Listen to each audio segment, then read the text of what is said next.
Okay, welcome everybody. Good afternoon. I'm going to call this work session to order. The first item on our agenda is a recommended revisions to the City Ethics Code, and we have Reverend Stan Steele here, who's the chairman of the Ethics Commission, joined by our city attorney. Come on up.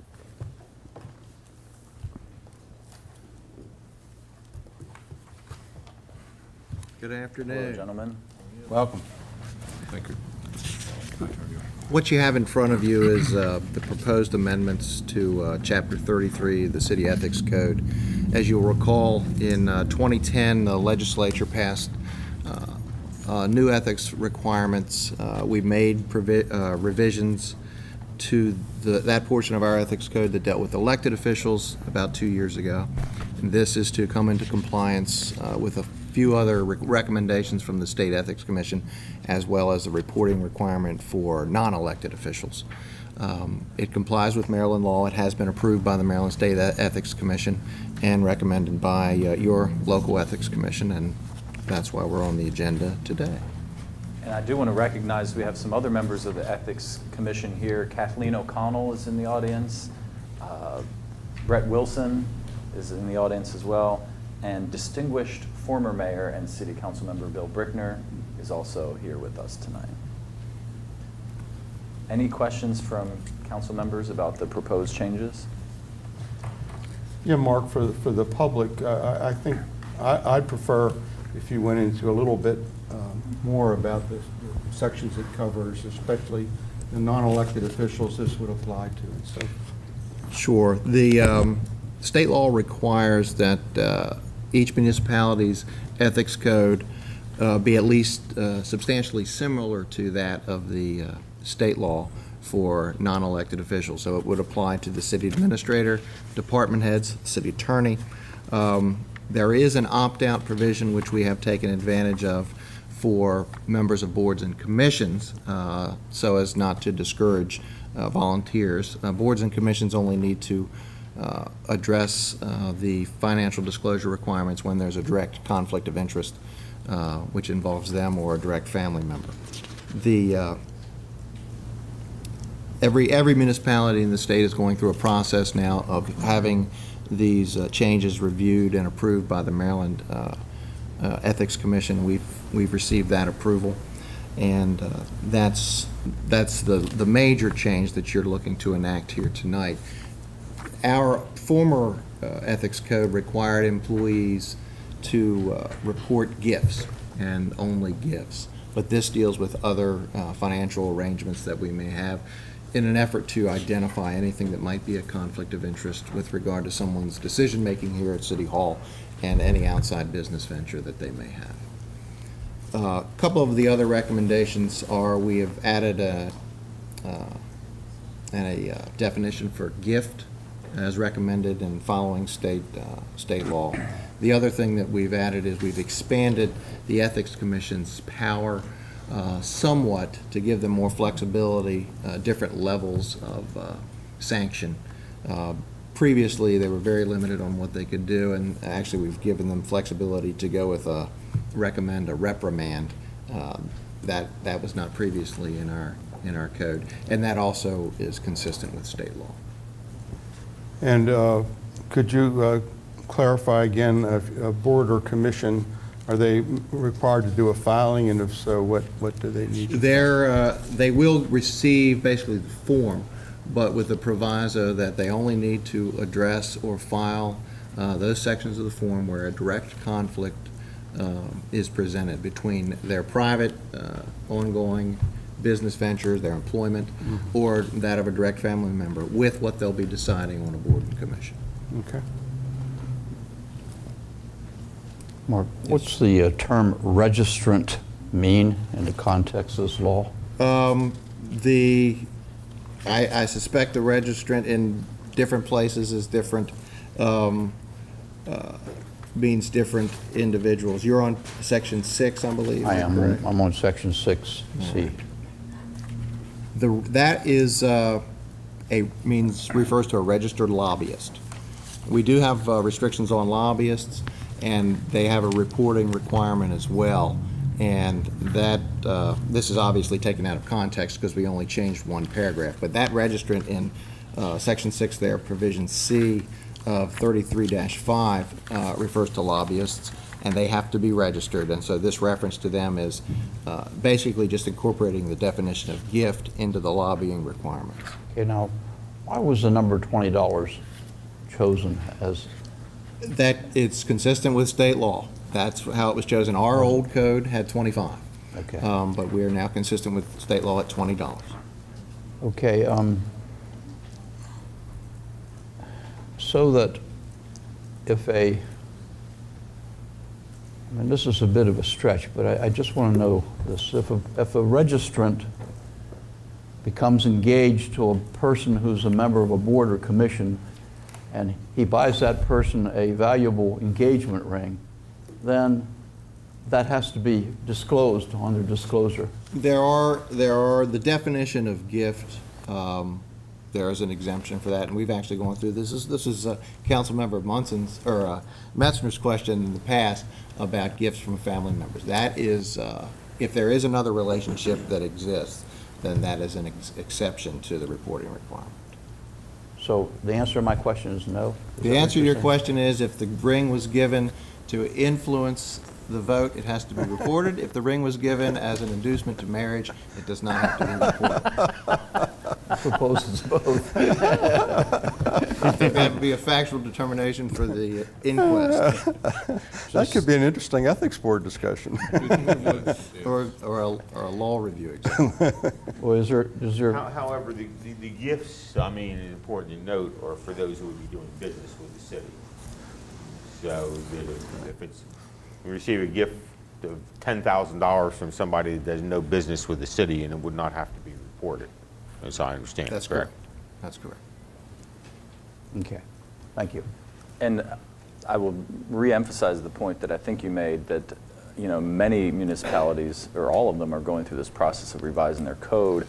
And the big problem that cities and towns are finding is finding volunteers who are willing to disclose personal information to the public simply to volunteer to be on the Ethics Commission or the Planning Commission or the Board of Traffic. Especially that on its face doesn't seem to be very relevant. That I think is a more important question. Many of us wonder what's the relevancy of what property we own, or when we bought it, or who we bought it from, or how much we paid for it. I'm not sure that I understand why those disclosures are necessary, but I understand we do them. And that was a big issue taken up by MML as well as Right. MACO. And that's why that all municipalities in every county has the right to opt out of the reporting, the strict reporting requirements for board and commission members. I do have a question that's unrelated to what you're doing, but very related to ethics. And that is, and this is really being done at his request, so I don't want anybody to think I'm getting nitpicky, and I think you're aware of the potential ambiguity in the law, and I'm going to be very specific as it relates to our former mayor and his current employment and what authority he may or may not have to deal with the city or deal. And I understand there's an ambiguity. Is that best resolved by a request for an ethics commission recommendation or an attorney general's interpretation? That's a good question. I'm no. And I'm not looking for an answer from you today, but I would like you to let us know. I would like to make that request as a council member. And again, I'm not doing it to try to do damage or harm or badmouth. I'm doing it at the request of our former mayor. He has asked me because he finds it to be ambiguous also. So if we could get a directive of where we need to seek that clarification, that would be beneficial. I think your ethics commission has the ability to give you an advisory opinion about how they may want to deal with that ambiguity. Good. Okay, thank you. This part that we were talking about before, does it include meals? It does. The gift, does. the accumulated gift numbers, yes, they include meals. So if a member of a board or commission goes to lunch or something with a registrant, the board and commission member has to ask how much the meal cost at the end so that he or she can Yes. If the registrant, the lobbyist, is doing business with the city, yes. And that actually is going to need to be reported on both ends. The lobbyist will have to report how much they've spent. If it reaches the threshold, and the board and commission member would have to disclose the receipt of the gift if it exceeds the threshold. Is this the same standard as the state of Maryland? It is. It wasn't when I was there. Well, the law changed. I mean, the law was revised in 2010, and one of the that's what the revisions standard was is to now. make it applicable specifically to the municipalities. But yes, that's, Okay. And Mark, once again, you've said it before, but this has been submitted to the State Ethics Commission. correct. We do have written approval. And of it's our- been approved, so that Yes. it's certified that it meets the state standards. Correct. And there were several revisions. I mean, it wasn't like we didn't try some things and they determined we had to basically come to this point. Okay. Any other questions or feedback? If I just could mention, Mayor, Please. presently, pretty much, there's a few exceptions. Members of board and commissions do reply pretty faithfully, and the form is fairly simple. But I just reviewed those, and, you know, the return is pretty high. Nobody has raised issues or reluctance. I think some people just forget to turn them in. So now, after this is approved, the form is going to be a little bit longer, a little bit more detailed. We'll see that, but that'll happen next January. I do have a question. For future reference, is a campaign contribution considered a gift? No, it's not. It's- There's an exception in here, isn't there? Yeah, I think, I'm going to have to research that, but I think that your reporting requirements as a candidate for office Yeah, but there are. and as a sitting council member, I think will cover both, you have a reporting requirement for both of those instances, for a campaign and for an ethics Yeah, but if my commission issue. campaign doesn't raise over $1,000, I don't have to report who gave me anything. I'll have to look into it and find the answer for you. Because Now, I would like to think that it's a separate entity, Okay. but yeah. Councilmember Munson's already found it for me. Excuse me, I'm sorry. I could call Governor McDonald and find out, right? No.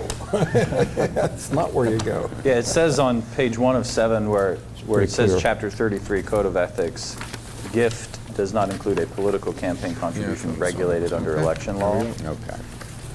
And I think the reasoning for that is that they're otherwise reported. I guess if they hit the $1,000 threshold. Thank you. is there a restriction on what government, the gifts that other governments can give to you? I mean, a lot of times, just for an example, when you interact with other governments, especially foreign governments, the expectation is that everybody gets a gift of some kind. I don't know the answer to that off the top of my head. I would think it would be applicable, because I can certainly foresee the Okay, well, possibility that if it wasn't a mutual, our council members are giving your council members gifts, there's the potential that there is an ethical concern there. So I would think it may be applicable, but I'd have to look into it. How would there be an ethical concern? Let's say it's a visitor from our, elected official from our sister city. What Well, would there be a? let's say it's- You know, where would the leverage be? What would their interest be? Well, they're not doing Let's say it's business a with us. visitor from Washington County. I mean. Well, they- that's a different process. I understand, but there is the potential that another government entity will want your vote on an issue. So the One we're existence doing of the business gift with and may one we're be- not. That's the Yeah, difference. that's the The difference. same as any other contribution, as I would think. Okay, well, tell me this, because I'm a member of the Hagerstown Housing Authority Board, I have a computer that belongs to them, that they have loaned me. I mean, some governments in the county are getting modern, that they have loaned me, just like every other member of the Hagerstown Housing Authority Board.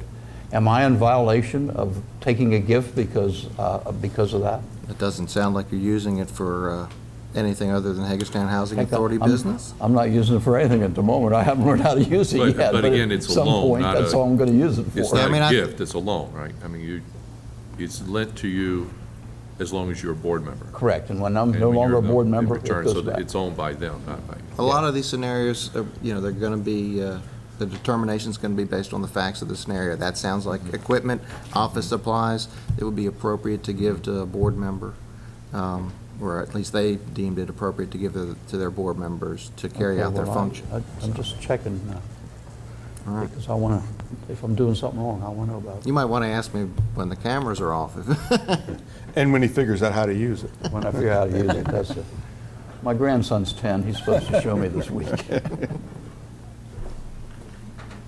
Any other questions or comments for the Ethics Commission? It actually looks like you put a lot of hard work into this. Yeah, thank you. Yeah, Yeah. appreciate all your work, Mark mostly, yeah. volunteering. Thank you so much. Thank you, guys. Thank you. And so the action that we have on this is that this will be on next week's regular session agenda. Is that right, Madam Clerk? For introduction, to change the ordinance so that we can be in time for the state's deadline. So we'll get this going. One final. Yes. There are beginning to be so many requirements for us to fill out. Is there anything in these laws that say somebody's mandated to tell us when to fill them out?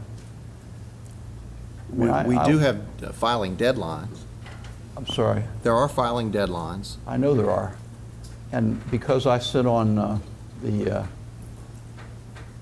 EDC, there are several of them apparently. Every time I go to a meeting, there's like a new one. And now there's a city, and I mean... Is your question is, if you serve on multiple boards, is there any way to have one report that will go to all No, of no, them? no. My Is that what question you're is, saying? if I sit on multiple boards, or anybody else here sit on multiple boards, is there any way we can find out when these things are due? I mean, they Well, go as for far a as the year and city you of forget about Hagerstown, them. that lady right up there, the city clerk can tell you when it's She due. doesn't have anything to do with EDC. Well, I don't know that she can tell you when that one's due. I would imagine, I mean, like our city clerk does, she sends us a reminder and, you know, Probably the April 30th deadline. Oh, well, I had to fill out one last week, By last July 11th. Thursday, for It does vary. some I deadline. serve on the Okay, county I housing just- authority, and their you know, timeline's different. If we're So, if we're imposing all these things on volunteers, they at least need to know when to comply with the law, because if they don't comply with the law, then they're in violation of it, and they're in trouble to some extent. So we really do need to know that. well, I believe all ours are the same deadline, January 31st. That's for the non-elected For the officials. non-elected, The I mean, elected for this. officials is the April Yeah, deadline. is April. So is the law an implication of those that serve as voting members or simply those on the boards? Well, as far as the City of Hagerstown ethics law is, there is a reporting requirement for the elected body. Then there's a separate reporting requirement for the employees and board members. Regardless of whether they have a vote or not on that Correct. board? Correct. I think it applies to the alternate members of boards. The ex officios? I think you satisfy your reporting requirement, because you actually have a more stringent reporting requirement. I think that gets to Don's question, because both of us filled it out. We don't have a vote on the EDC, we're just ex officios there on behalf of the city. We're not voting members, and But we're already it's- filling it out as elected. But I don't think it's the city's Individuals. ethics I got you. ordinance that applies to the EDC, so. I got you. Thank you. thank you very much. Thank you. Thank you. We'll get back to you for those questions. Thank you. The next item on the agenda is the use of city parking lot for distribution of free meals. Our Director of Public Works, Eric Dykey, is coming up, and I want to thank Eric for filling in for our administrator while he took a much-deserved vacation, and he served well Thank in you. your absence. It's a little different view from this end than it was from that end, so. Never doubt in my mind. What I bring to you this afternoon is a request, actually from a number of groups that are looking to use primarily the Market House parking lot, which is located on Church Street, 25 West Church Street, a block away. Utilize the parking lot to provide and distribute free food and meals. I say meals, but I say free food to the homeless, and I'll say the working poor, and pretty much those down on their luck. The groups are typically nonprofit or those representative from some churches, and their main request basically is to use the property. Our primary concern from our end of it would be what we request from any entity that's looking to do an event or a program like this, which would be insurance, make sure they have whatever they need from the health department, whatever that's required, if they're providing prepared food. And that's pretty much what the gist of this is. I mean, that's a summary of pretty much what I'm asking for. I'd like to recognize Carl Booker, is a gentleman here in the green. He's been my primary contact. He's with a group called Soul Food Ministries. And pretty much that's what we're here for, to ask if these entities are, first of all, allowed to use the city property, and secondly, to make sure that they are abiding by pretty much our rules and regulations when it comes to these type of events. Do you have any idea how much insurance expense is? The expense with insurance, I don't know. We usually require $1 million. Right. We But don't I don't know what it cost costs is. them. I have no idea. Right. It may be different. Organizations, it's all differently for different Okay. organizations, so it depends if they have other insurance and what they require. Yeah. And the reason I ask that is, you know, I'm certainly desirous of this program continuing myself. And I'd like to know how much it costs. We're not being asked, as I understand it, for financial help here, and these folks have been, certainly have a lot of people doing a lot of donations. I don't want to find out that, you know, I don't know if this is the right location. I don't have issues with the memo. I don't want to put them out of business because of expense of insurance. I acknowledge we need insurance, so I would like to find out what that cost is. I don't know how everybody else feels about this, but that's, So I think insurance is critical. The posting far enough ahead of time that private vehicles aren't jeopardized, that's just not fair. And then prompt cleanup and prompt removal, so it's you know, back in the public domain again. I think those are the key elements. If the parking spaces are available and it's an appropriate location as far as the vendors are concerned, the providers are concerned, then I think we should try to find a way to do it, but we should try to find a way that doesn't disadvantage the citizens of the city or jeopardize the city's financial standing. Typically, they've been doing, typically it's been somewhat occurring, I'll say, it has been occurring, on Wednesday evenings. Then it kind of expanded to Friday evenings, and now there's another group that's talking about Monday evenings. So we need to talk a little bit also about the frequency, and it's also been in the afternoons. Typically 4:30 is when they've been starting to set up, and typically when the parking lot's kind of being less used. And I think one of my concerns, and one thing we all have to be concerned about, is Mr. Booker, is that right?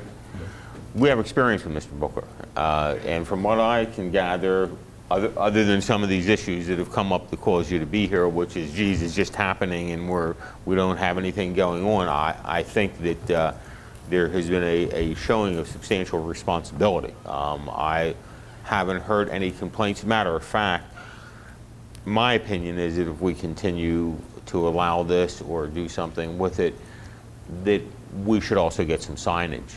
Something so people know what's going on. People drive by the parking lot and they see what's going on and they wonder what's going on, what's happening here. So I think wherever this is, it should be delineated, and it should be, we should recognize what's going on here. I think it's a very positive thing.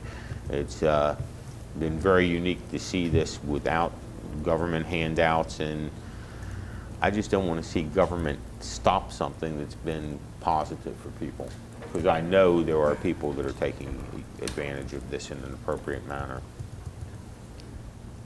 problem that I have is that we're putting places that are just about now going to trickle the whole way around the area of Hagerstown, in this area, okay? We've got the Reach Shelter. We have Soup Kitchen, wherever that's at now. We have various things. I know that when my father was ill was when I first noticed that the market lot was being used. Then I see that it's being used again. My concern is that I don't know why, and since they're using the Jonathan Street area, that it could not be put into an area where there is an area that is more up towards where there's vacant lots, rather than to put it in the market lot. And again, I would like to know too, because I have been told that, and getting an email from, I forget who it was, about the Market House and about religious music being played, my understanding is that there is also religious, for the religious, as far as that appetite that is also being mentioned where you are giving away food. Again, does that interfere? You know, we went through this before when it came to music downtown. So what are we I still doing? have the cartoon Okay, from the Herald right. Mail. You know, what are we doing? I mean, that's the thing. And again, we open it all up, and we have all of these other amenities, and now we have this one, and now we've got two other ones that want to do it. So what are we really doing? You know, I mean, I don't know, short of, you might as well go ahead and put a roof over it, because it's going to continue to grow. And I'm not saying that what we have are the ones that are the poorest of the poor, or whatever. But I know what I'm seeing, okay? And that's my concern. The insurance part of it is, yes, a concern. Using the market lot is another concern. When in fact you have got the people that are from the post office, and yes, they do work there. Removing the vehicles, moving them wherever, they still work there, okay? And again, you are seeing exactly what we are seeing everywhere. So it's however you all want to address it. But I think that it should be another location. If I may, there are some, I'm Carl's pastor, Justin. If I may You ask were in here, were there's you some not? things- Were you not in Can you here step back? up a little closer? What's your name? Justin Rep. Yeah, because weren't you back here when you first came into town, I think, as a minister? Oh, well, Back, I've lived in- 2000, who was you affiliated with before? Well, Lighthouse Church. Bethel Okay. on Wilson Boulevard was where I was on staff. Okay. And I'll give you the abbreviated version of kind of how soul food exists. Carl, if I may. Carl and I met when he began feeding the homeless when I was working at the Reach Shelter, and he came in, he and his fiance, who was passed, were serving food out of his truck. And I was like, man, I think it's a pretty noble thing you're doing. He's like, well, I got a bunch of stuff left over from Thanksgiving. Can Reach use it? And their policy is someone brings food, mark it, put it in the fridge, it's donated, it's Right. there. So I said, well, that's cool. You got a church you go to? He says, no. So I said, all right, want to come to mine? We're starting one. He says, yeah. He's been with me ever since. Soul Food grew out of that passion that he had to serve. And what we found in the beginning was when we traveled to homeless camps, and I think we're all aware that they exist, we had some success in actually not just going and giving a bag lunch, because my concern isn't feeding people. As you mentioned, there are plenty of places we can feed people. Yes, there is. That ostensibly isn't difficult. The challenge that we face is going beyond that and actually helping people not become homeless, which is legitimately Soul Food's goal. It isn't just, hey, show up, get something to eat, and leave. And I'll come back to that in a moment. From the insurance perspective, Soul Food is a ministry of Lifehouse West, so he functions under the church's insurance, and that should meet the qualifications. I'll find out, and I'll be more than happy to email somebody, but he does have coverage, that it's not just people flying by night and just out doing it and slapping a name on it, that it's... Well, they're more worried about the whole liability. I am too. Yeah, But I'm more that's- worried with the exposure of what we have. Look, I know what we have. And I know that it's not all from this community. It is those that are coming into the community, okay? And that says a loud, loud thing to the people who live here. I agree. Now what do we have? And let's face it, almost anybody is willing to help anybody. You know that. How many churches do you have that are involved in this? 16. Right. They also involved in the Reach Shelter, okay? And how many churches did we have before the Reach Shelter? So, you know, it's like, okay, we have all these churches, and here we are, but here we are again that we've got now, and it's wide open. I think that one of the challenges that we find ourselves working to address is what to do with, there's a difference obviously between the homeless and the urban poor. The urban poor have homes that they're going to go to. We just want to make sure their kids aren't starving. In addition to the homeless, there's the idea of helping these folks not become homeless. I would posit as evidence to this fellow that I'll just name Homeless Pete. I have his number on my cell phone. When we met Pete and Mike, we were handing out sandwiches by the library. How we found our way to the farmer's market parking lot was a previous administration, and I won't color the language of this, said, hey, we really have a problem with kids in the Barbara Ingram School I know. seeing homeless Right. people. Yeah. So can you go somewhere else? Right. So I said, okay, take the lot. Okay, great. We'll try to pull them away from some of that area, and we found ourselves there. During those periods, we met Pete, and Pete, very nice guy, just down on his luck from Florida, somehow there's a homeless circulation called Rails and Trails. That's it. Yep. And we're known. Yep, so they You found got it. themselves They here. follow us right along the Wait rails. a second. There's a homeless publication Yes, sir, Yes. it's called Rails and Trails. Yes. called Rails and Trails. Yes, and Hagerstown's the location to come. They don't have homes, but they have publications. Chris. Yes, it'll circulate that it'll contain things like where to find a hot meal, where to find a place to Right. go, and here they are. So we met Pete, and through the process of friendship, he started attending our church. He and his homeless buddy, they just kind of hung out together, Mike. Throughout the process of ministering to Pete, he is now not homeless. He's moved back to Florida, has a job, reconciled with his family, and I personally connected him with an AG church down there because he kind of liked the flavor of what we do. And there he is. He calls me about once a month. We have a nice chat, tells me about his life, tells me about the good things he's doing. Mike, in turn, moved back to Pennsylvania. So the goal is to help solve it. It's not just, hey, we want to feed people to make ourselves feel good. No, and I'm- that's not the issue with So, me. yeah, the larger Okay? step that we make beyond that is that we open up to them opportunities for GEDs for free. If they have that need, we supply that also. As a ministry of our church, we call the Community Life Institute.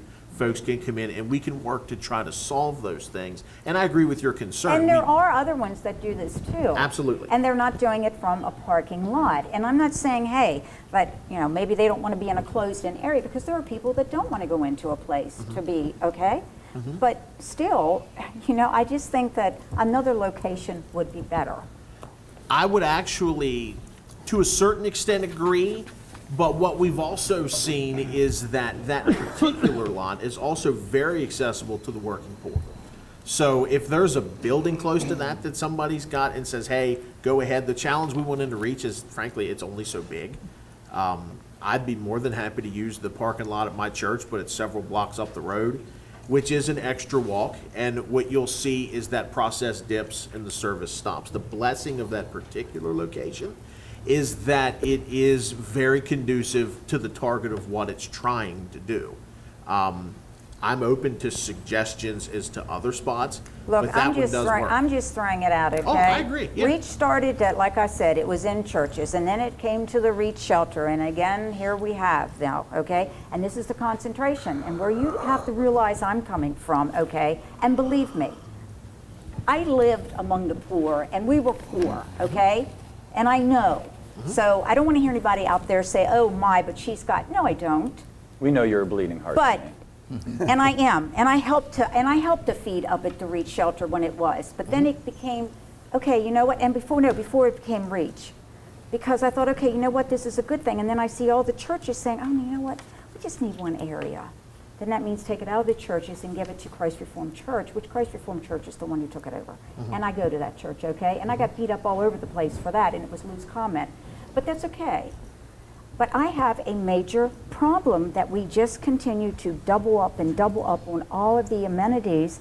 And here we are, and we're looking at now 2 more groups that are going to be coming in, and we're talking Market House What I again, think I hear you as far saying, as Penny, the is ground. that you're concerned about the highly visible Yes. location, that the image that it creates for the city of Hagerstown is that. And we're trying to. We're like the Statue right, of Liberty with our you know? torch up, waiting for the And we, poor and, the right, meek and we everybody. know, we Just come know. on to I mean, we Hagerstown. know who we have. Hand out Hagerstown. That's it. And this is what we have done and we continue to do. And I think what I hear your other concern is about the dignity of the people being served when they're being served in a parking lot in all the elements, in all Right, kinds of weather. it's all of the elements, and that's why I don't know why there hasn't been something that certainly has been offered that they could, because again, then we're falling into, oh gee, well, they do that in the wintertime, well, you all do it all the time. Or Yeah, is to it Carl's not? credit, he feeds all year round, Okay, rain, sleet, right. snow. So, you know, One of the reach reasons- stops. If I can add a thought to that, one of the reasons that, and I'll speak just, I can't, the other groups who want to come in, Oh, no, we just yeah, learned I about won't that. bore you with church politics, but some of that is that they want to do what they do because they don't meet his standards. And that just is what it is. And I'm not saying that because he's my guy, I'm saying that because he does a good job of what he's doing.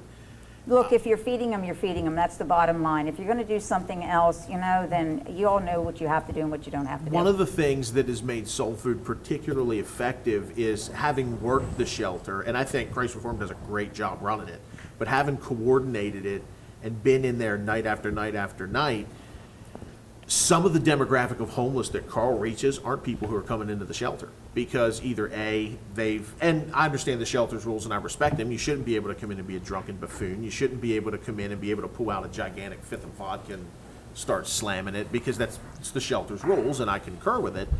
But he gets guys who won't come in. Another one who is, I consider a member of my church, is JD. JD's a homeless vet, served in Vietnam, PTSD, and if you can think of it, he's probably smoked it in his day. JD's looked at me and said, I'm not comfortable indoors. I don't like it. I'd rather be outside. We've helped him he spent some time at the VA. He had some cancer issues that we helped him get addressed, and we hauled him down back and forth. He stayed there for a while. JD's moved back to Hagerstown. He said, this is home. It's where I grew up. Ironically, he went to high school with my father, which just makes it really weird when they show up at church together. But there are guys like that, and soul food exists for them. I don't think we need to create another shelter. That's never been my intention, nor has it been Carl's. I think Reach does a great job doing what it's doing. No, I just think that there should be something that it's enclosed, you know, I'm sorry, but the parking lot just doesn't, Well, I don't think. it really doesn't. I think I can speak you know. for Carl when he'd say the air conditioning wouldn't be nice on, wouldn't be nice on days like today. But I think, I actually very much respect what you're saying. You know, the thing that we've run into up until this point is we've just been out doing it, trying to serve these folks and trying to love them, and, you know, in some cases share the love of God. From a religious perspective, what we do that I think is credible is we don't make them sit and listen to somebody preach before they eat, which is the practice of some groups in town. And even as a pastor, I have a problem with that. If someone's hungry, feed them. Yeah. And leave it at Thank you. that. Yeah. And, you know, the gospel is much more practical with an extended hand than it is a Bible thumped. But in those respects, you know, I think of this, that's a conversation that we've never even had. You know, we were asked to move and given that lot and said, here, go ahead and go to it. And now all of a sudden, you know, something that started with just us has blossomed into 16 churches, which I think is a beautiful thing. And are there the occasional power struggle? Yeah, because that's church, and unfortunately that's the politics I work to kill on a daily basis. But the other side of that is we don't want to sit and just consider it acceptable for people to do whatever, or frankly, even serve substandard food, which has happened, and that I consider that unacceptable. If you're going to feed people, give them a good meal, don't give them slop. And that is what it is. So there's some of the reasons why I think we may find other groups wanting to show up. Wasn't my intention to create that. Wasn't Carl's intention to create that. No, and that's fine. I mean, they put in for whatever, because it's just like, you know, with whatever you may be serving, somebody maybe gets sick as crap, and Yeah, then and- look out, you know, again, who does that fall back on? Yeah, Okay? those would You come to know? us. I mean, it's like, okay, gee, guys, you're gonna sign a waiver here? Those would Yeah. come to us. I think, you know, Carl has done, and I can't speak for any other organization, but Carl has done a great job making sure with the organizations that he works with, that they know this is what you can make, this is what you can Yeah. do, this is how you do it. They check it beforehand, and if it's not good, he don't serve it, and when they're done, they clean up and they're gone and no one knows they were there.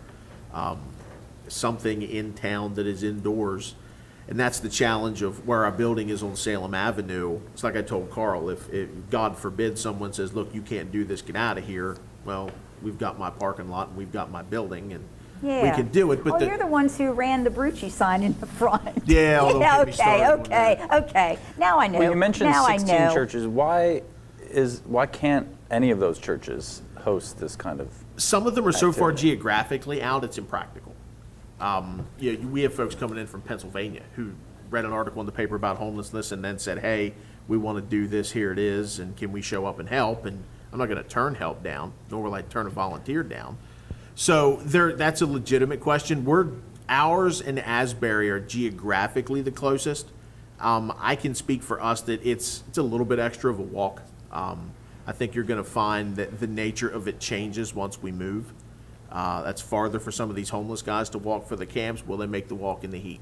If we speak to the urban poor, are they going to make that walk or that drive? I doubt it. I do. Now, I could be proven wrong. Yeah, because there's a lot of walkers out there, families included. And Yeah, they start there are. They start from the north end and go wherever they think they need to go. Agreed. Yeah. Agreed. I'd like to hear from some other council members. Mr. Munson, Alshire, Brubaker. You want to go first? Well, I've spoken, but I'll speak again. I guess some of my additional concerns are, right now, we have 3 entities making these requests, according to the memo.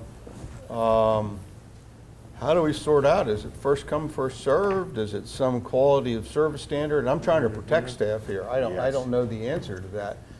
But if there's religious things, can we get into a religious controversy? If a controversial group wants to do this on this site or another city site, I'm not trying to make things difficult. I realize your outreach, but these are all concerns we have to take fiduciary responsibility for. Understood.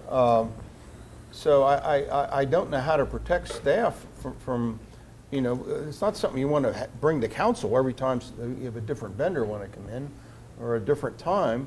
And yet who's to say, well, Monday, Wednesday, Friday, well, Tuesday, Thursday, and Saturday, why not them? And why not 7 and 6 or 7 instead of 3?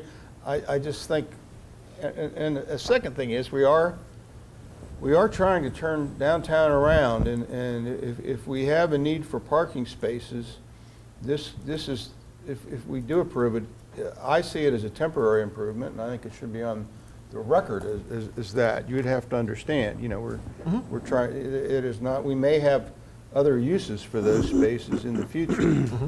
So I guess that might seem obvious, but I want to state it right now. I think it would be consensus.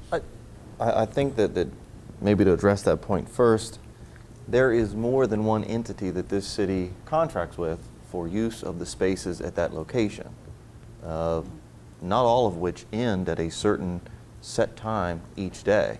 I believe that that's where folks have jury duty park, that the Postal Service has access in and out of there, the farmers market on Saturdays. In other words, there are a number of groups that utilize that lot that we have some responsibility and oversight of for activities for that lot. There are certain parameters that we have in terms of being able to provide adequate parking spaces, and clearly, just in those entities that we coordinate that with now, the lot is more than full on one occasion.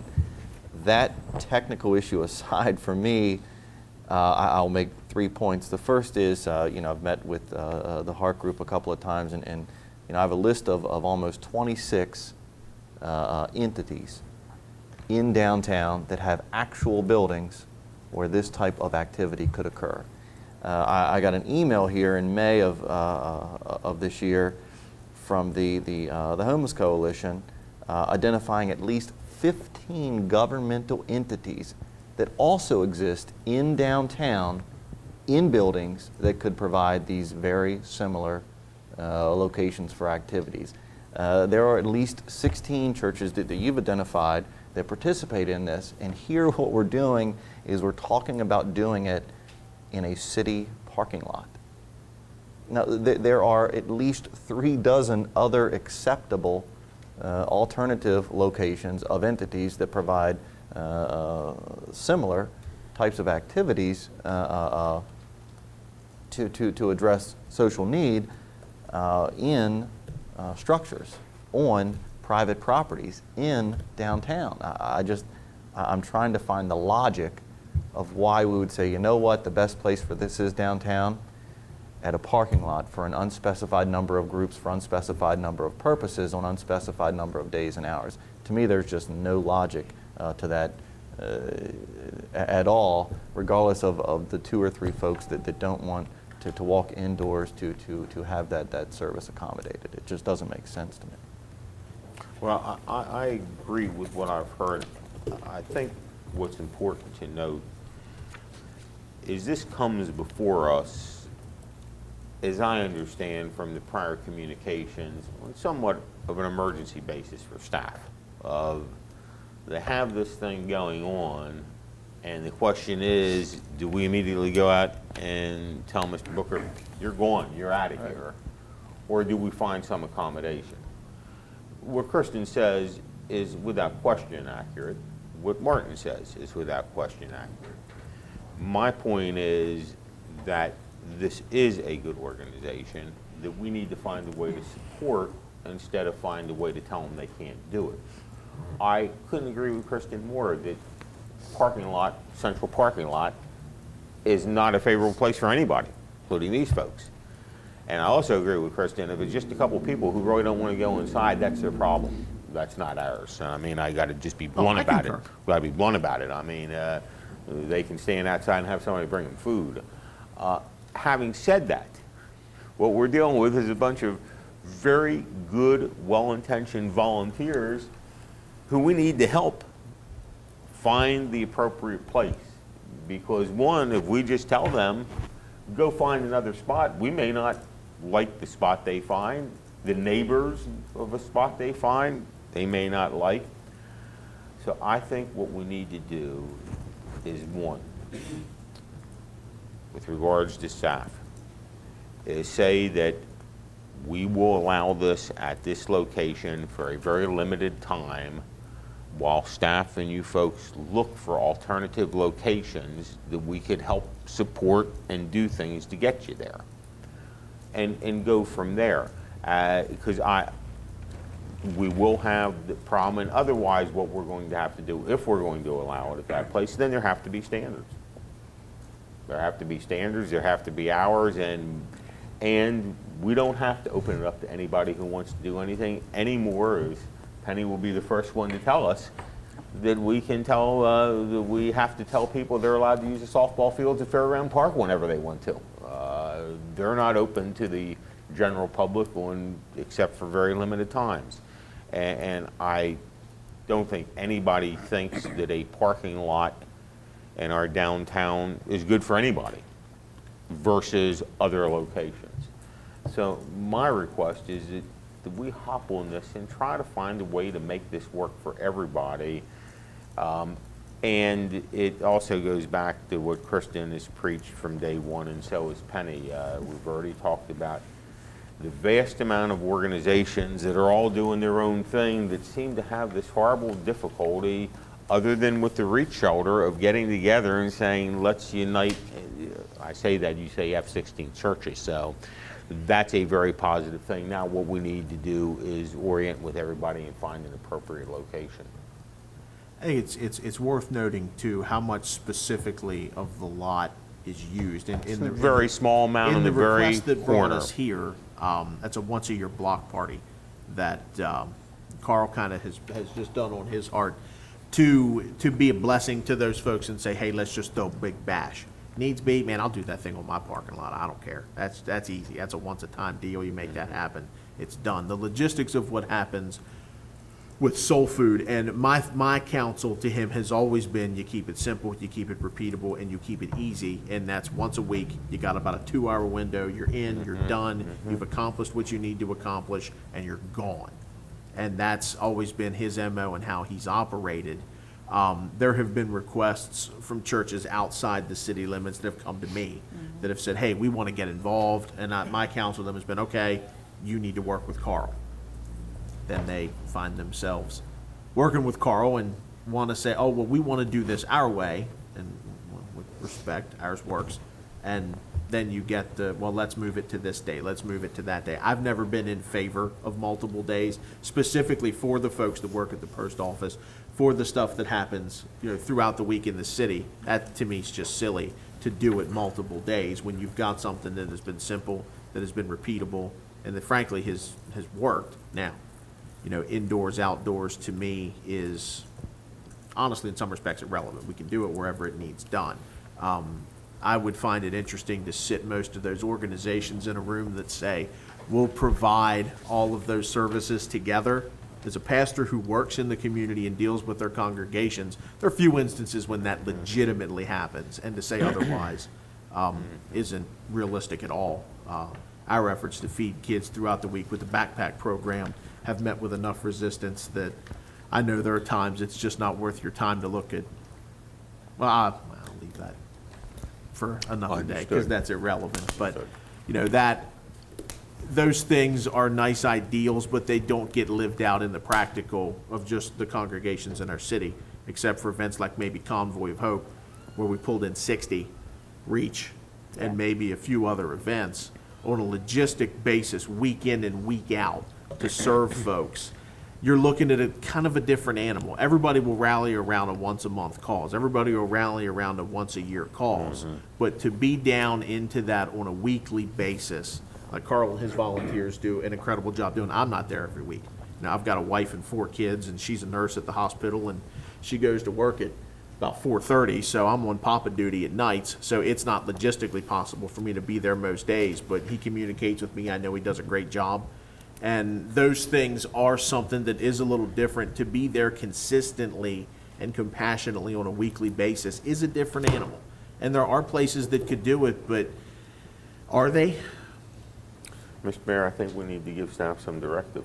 Well, right, and the question before us is whether or not we want to allow organizations, this organization or any organization, to use city parking lots to distribute free meals or packaged food. Because now we've got 2 more that's coming in I'm a at no. once. I would suspect that the answer is no. No? But my question is whether the council is amenable to my suggestion of giving this group some time to continue their efforts and find another location versus telling them they're done right now. Can I ask Please. Reverend Rep a question here? Sure. Did I hear you say that you would previously try to do this someplace around the library? Yes. And that essentially you were kicked out of that place Yes. by the city council? Mayor Brucci asked us to move. Okay, the mayor did it. Well, under those circumstances, I do think that your suggestion has great merit.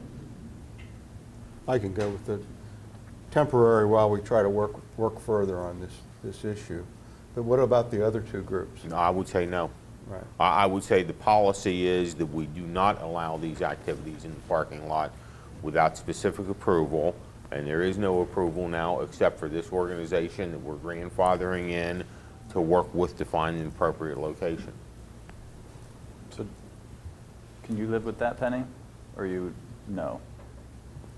You okay with temporary? I and then- just want them to be able to find another location Right. as the wheels are going in my brain. That's okay? that's what And, we're and, on. and finding another place doesn't mean taking a long time, Right. okay? Because if we're going through the heat of the summer, we're going to be going into fall and then back into winter. So, Sounds like we have a consensus then to allow this organization to continue on a temporary basis while the city staff works with them to help secure another location. Can we define what temporary is? yeah. By the end of September? End of September? Does that work for you, Marty? Sure, that's fine with me. I'm just trying to think of the buildings around in that area. That's where my mind is at. Well, I but- appreciate all the work that your organization and the multiple organizations that are working together are doing, because I know that it is yeoman's work. And I guess the old Chinese proverb comes to mind that you can give a man a fish and he'll eat for a day, teach a man to fish and he'll eat for a lifetime. And that is Soul Foods. I can't speak for anybody else, but that is the specific goal of what we find ourselves doing is if we're going to touch folks, and I don't know, it's hard to make a separation between the homeless and the urban poor, but I want them to not be homeless and help them upgrade their station. And for our urban poor, the grassroots education opportunity, to me, is where Soul Food's been that nice net, where we have kids who are coming in who are being tutored, we have folks who are pursuing their GEDs, so that they can start to upgrade a little bit. So that's very much the goal. And the challenge for us as elected leaders is to improve the image of our city, improve the lot for everybody overall. And I think the real challenge, and one of the struggles that I have personally, philosophically and spiritually, is with homeless people, recognizing the fact that, you know what, some people will always be homeless. Because there are Yes. many people who don't want to get off the That's what the streets poor- that's what the Bible says. The or poor go will in any always be buildings or among anything us. like that. And it's just one of those realities that is in our lives that we have to face, you know, and we're either compelled or called to action, as you and the folks in your group are, or we can choose to simply ignore them and pretend like they're not there. I don't think that's the intent of this council by recommending that we don't allow use of our parking lots for this purpose. But I do think there is something to preserving the dignity of folks by not serving them in a parking lot and having some kind of more secure location other than the parking lot. I think what you're doing is absolutely God's work, you know, otherwise you wouldn't be doing it. But I do think that this is probably the best direction to move in for everybody involved. Thank you, Roman. Sure. So if I can clarify a couple of things. Sure. So you're looking to continue on Wednesday evenings? Yeah, Soul Food operates on Wednesday, that's it. Okay.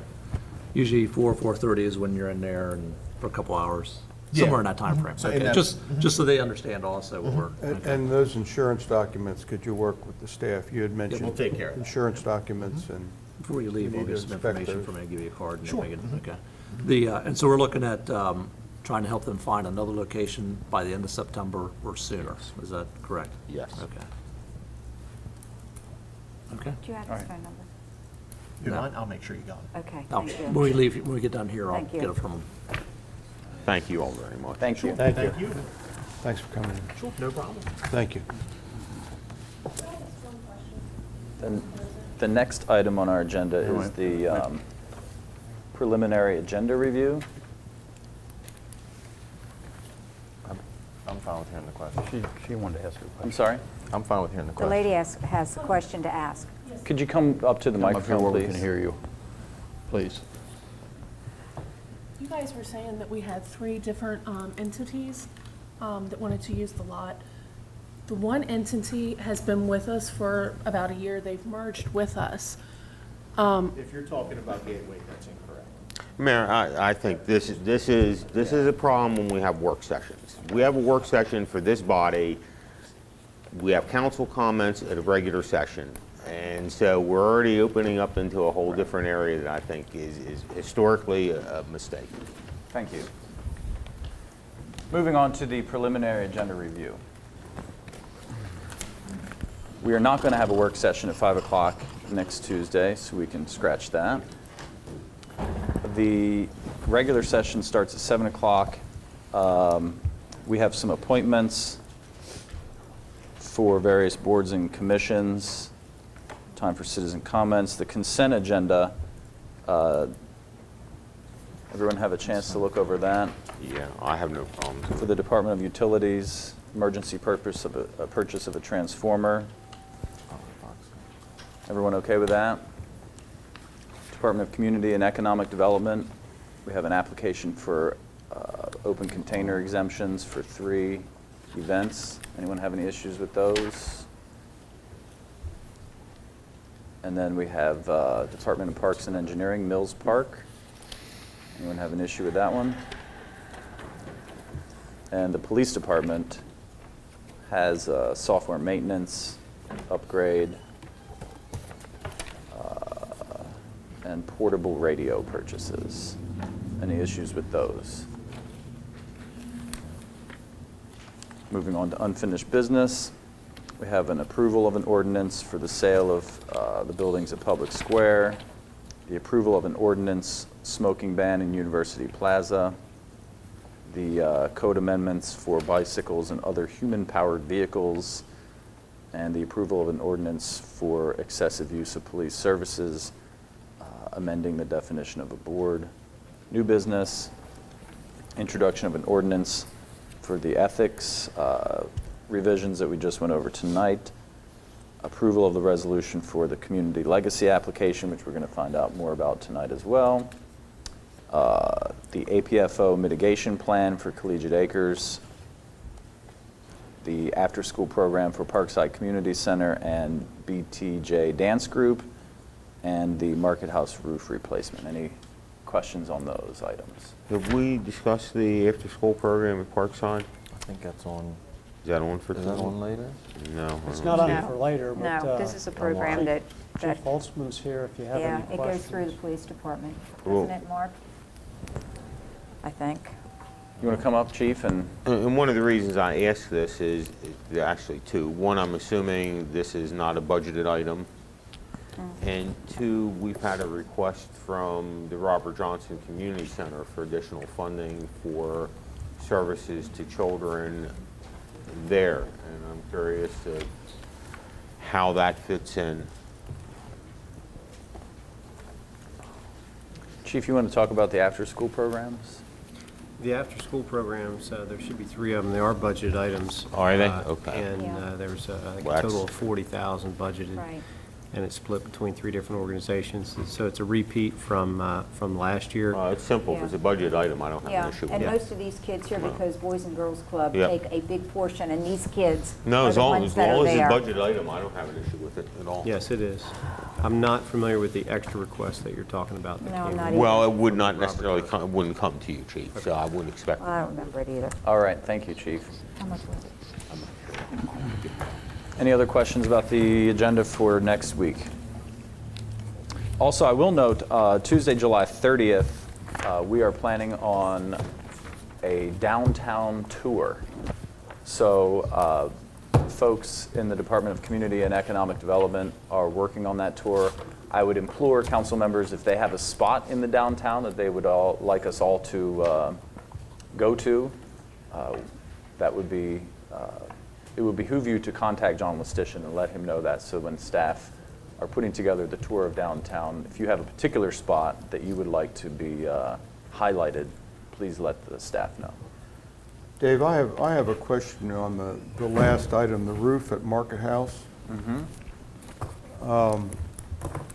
It's not, there's a recommended vendor, and I'm presuming that that's the value, and staff is asking for up to $130,000, which I agree with.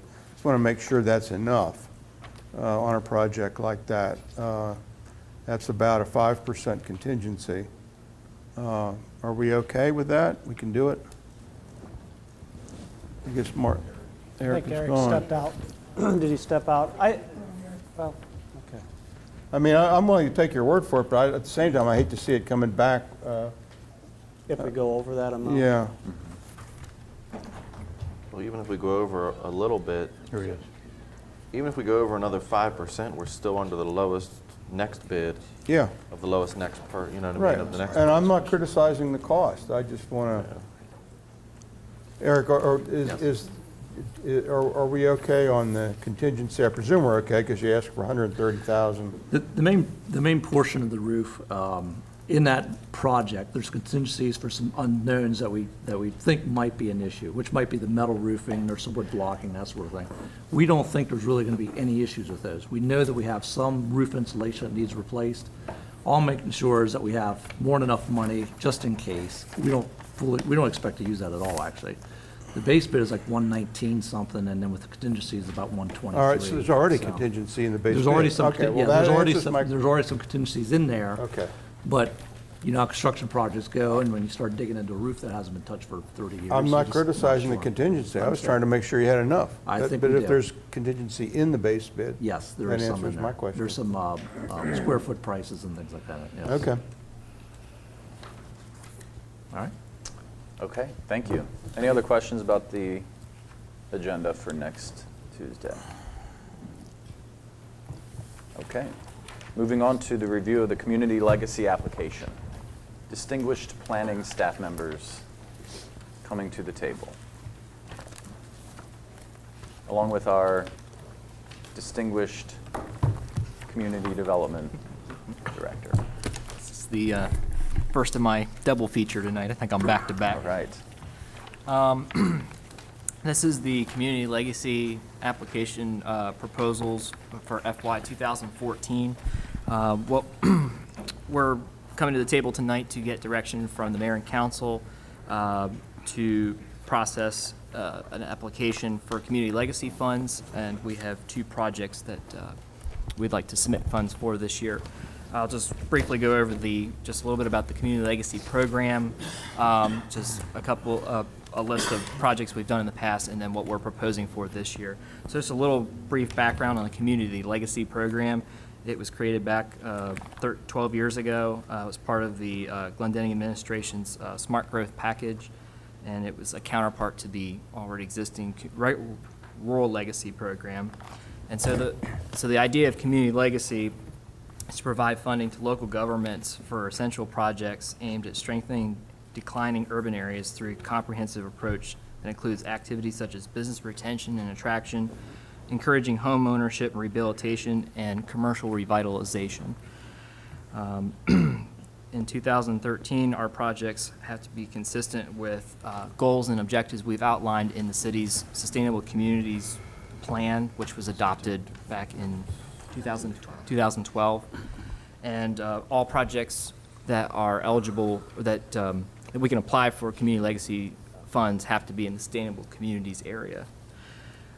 This year, the Maryland Department of Housing and Community Development has $6 million in community legacy funding for grant and loan awards across the state. Community legacy can be applied for capital projects, as well as loan and grant programs for brick and mortar projects. There is no matching requirement, but the average award is about $100,000 for each project. No matching requirement, however, the projects are prioritized based on whether there's leveraging locally for the state funds. Thank you. So on page 2 of the memo, this is just a list of what we've applied for in the past. Since the program started in 2001, the city's received a total of $2.5 million in the last 12 years of Community Legacy's existence. And then moving on to page 3. So what we'd like to bring for you tonight are two projects that we'd like to apply for this year's Community Legacy application.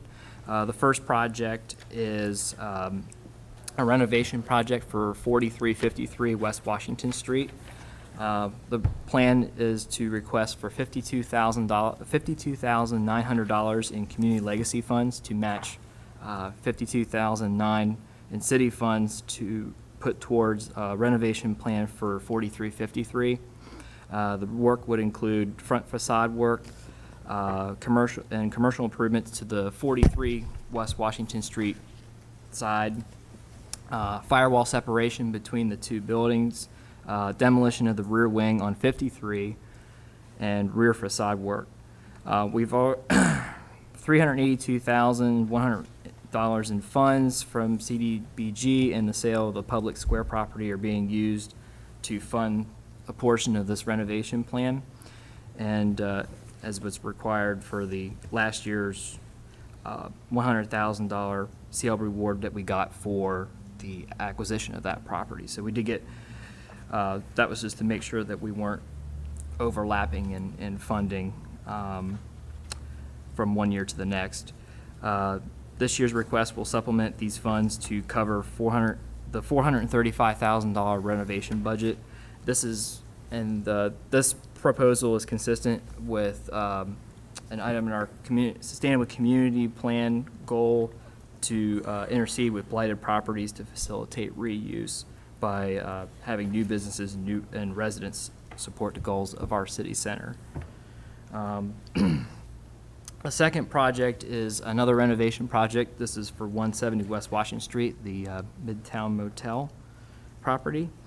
We'd like to request $50,000 in community legacy funds to match $50,000 in city funds to use towards renovation of that building. And the work would include roof work, new windows, exterior painting, and minor interior work.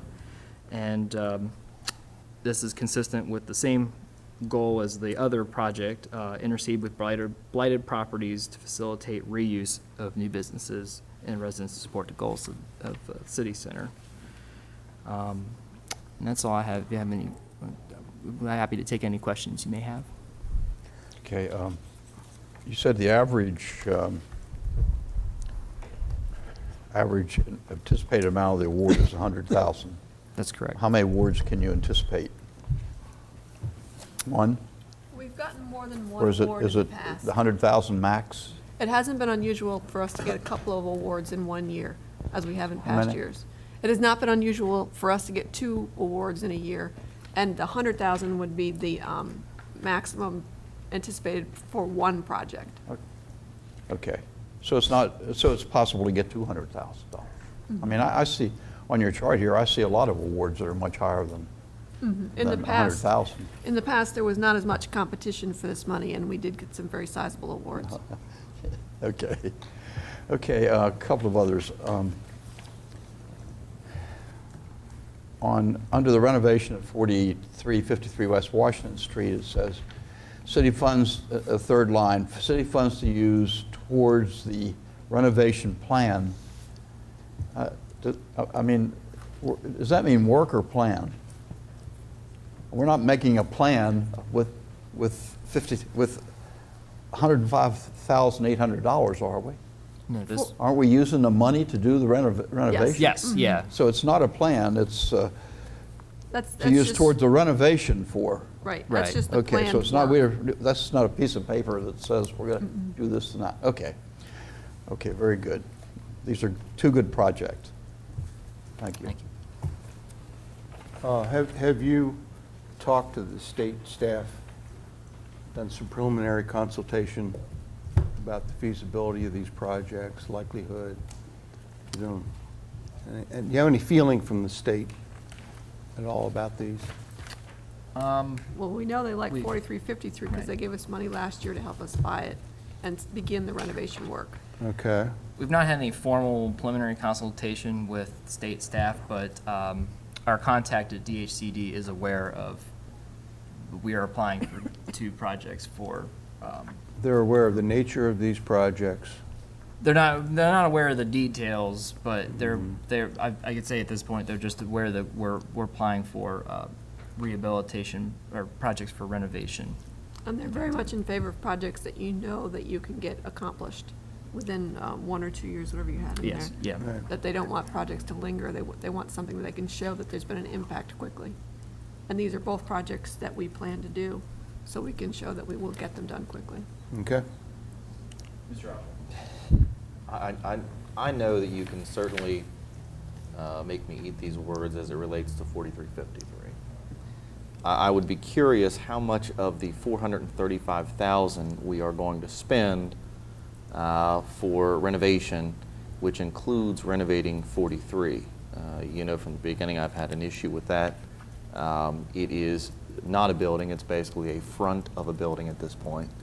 To me, I think it is still more conducive to remove that frontage and open up that rear access to the main street and remove the rear section of 53. Just my opinion, I think it makes that overall project less costly and more aesthetically valuable in getting that property 53, back in operational order. And I'm just going to pitch it out there that I would prefer, this is just me, that we revisit as part of this application, not the renovation of 43, but rather the removal of that facade. And also, I don't know if the county does its own request, But I continue to be hesitant to believe that we can't do something of a more permanent nature with the Massey building next to the library. If I had my druthers, I see that's a $50,000 request because MHT at that time had demo issues, you know, and if I had my druthers, I'd be demoing that, and I'd be demoing the facade of 43 because, as I've said for months now, I think we need to accentuate the positive and eliminate those negatives. And I think it goes a long way for the positives of the library and the positives of 53 to do those two things. So Kristen, to be clear, you would take 43 down the whole way from the street frontage back Oh, to the yeah. alley? Okay. I'm against that. I think we need to keep the street frontage and keep the facade around. Well, there's already enough missing teeth in the street. There's street one in side. that street and alley. Yeah. I think the issue with the Massey building is that you cannot use state money to demolish a building that's recognized by the Maryland Historical Trust. That, So the county could use their own money to demolish it, or we could spend that money ourselves, but the state. Or we could have made a request to the Historical Can't take it Trust, down. which I'm not aware that a request has ever been made by anybody to bring that I don't building know. down. I'm just asking the question. Kristen, I'm not saying it's your responsibility, I just kind of agree on that one. I fail to see that building as historic, and I think it would make a better entrance to the library. I don't know, you're more into it than I am, but I've always been told that that and those other two buildings were, but unfortunately, the Historic Trust doesn't, Well, but- there's not money to maintain these properties. Okay, but until you try, if we did a city-county effort and got My on the understanding horn is and talked to people, but, It's not that you can't tear them down, it's just you can't use state money to do it. well, if you remove the designation, then you could. Even if you keep the designation, as long as you document it, take a picture of it before you tear it down, and then tear it down, you can do that. You just can't use state money to do it, which is why, because of the library project, they could not use that money to do that. Relevant to this? Sure. Mr. Moses. Number one, I don't agree with Kristen either as far as taking money out of these projects. However, I do agree with him to this extent. Why couldn't some additional money be applied for to do some upgrading of the Massey building? There is a serious person looking at the Massey building. I talked to him this afternoon, and it has real, incredible potential. And quite frankly, tearing it down, which is something that I really wanted for a while, is now, in my view, not the appropriate thing. And so why can't we apply for an additional $50,000 to upgrade that building some? Because with the new library there, upgrading it would really make some sense, especially if we're going to get a paying tenant in it. Does the county get community legacy grants? They have never applied for community They've legacy never grants. applied. And can we Why get couldn't we do a grants to joint improve city-county or properties something? we don't own? And we don't own it, so couldn't We're going to have to own it first, Okay, well, that's- We Right, have but- gotten but- funds which I in the think is past that not going to be a great problem. that we've passed through to others. okay. So, I mean, I mean, Dawn, I'd be willing to listen to a good proposal, but I don't want it to become one more thing that we're stuck with either somehow, no, this is Financially. honest. This is not something Financially. we're going to be stuck with. So based on what we have in front of us today, is everybody okay with the applications as they stand? I know Kristen No. would make some adjustments, but it Yes. seems like everybody else is on board with it. Okay, so we're going to move forward with the application with these Yes, projects. we'll bring one of the requirements of the application as a local resolution of support, so we'll bring that to you next week for a vote, and then the application is due August 15th. Okay. One final comment. Sure. For those who are responsible, the Midtown Motel is looking better every day. Every day.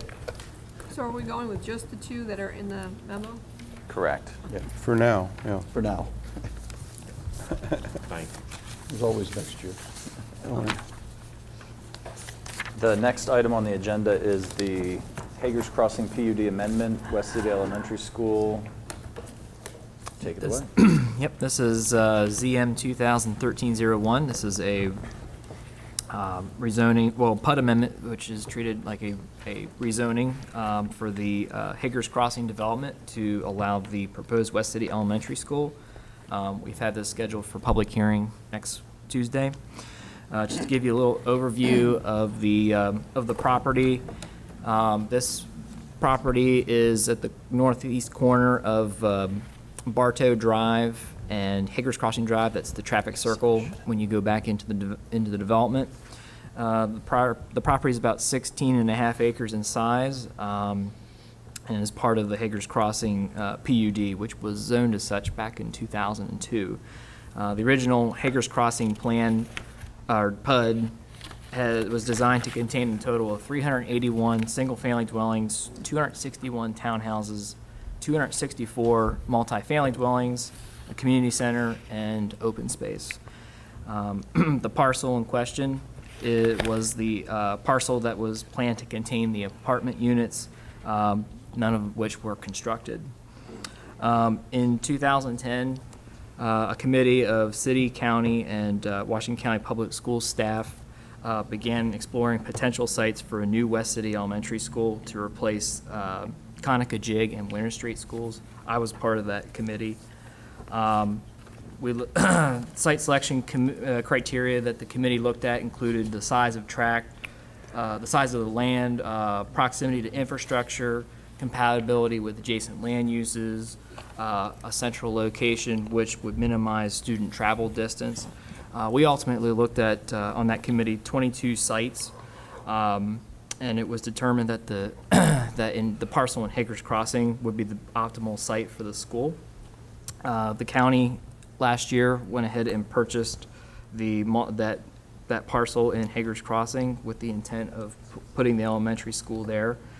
Since the Hager's Crossing PUD, since that area was originally planned for 264 apartment units and it was incorporated into the original PUD plan, there was no plan for a school. So in order to change that, the PUD has to be amended to allow a school in that site. And it would be treated, again, like I said earlier, it's treated like a normal rezoning, or a overlay rezoning, I should say. And we do anticipate that that towards the end of this process, if it moves forward, that a site plan would be submitted for the school. Back in late April, we met with city planning staff, county staff, and Board of Ed staff, held a public meeting out in the Hager's Crossing Community Center. This was to give residents out there a chance to learn more about the school and to voice any questions or comments that they might have.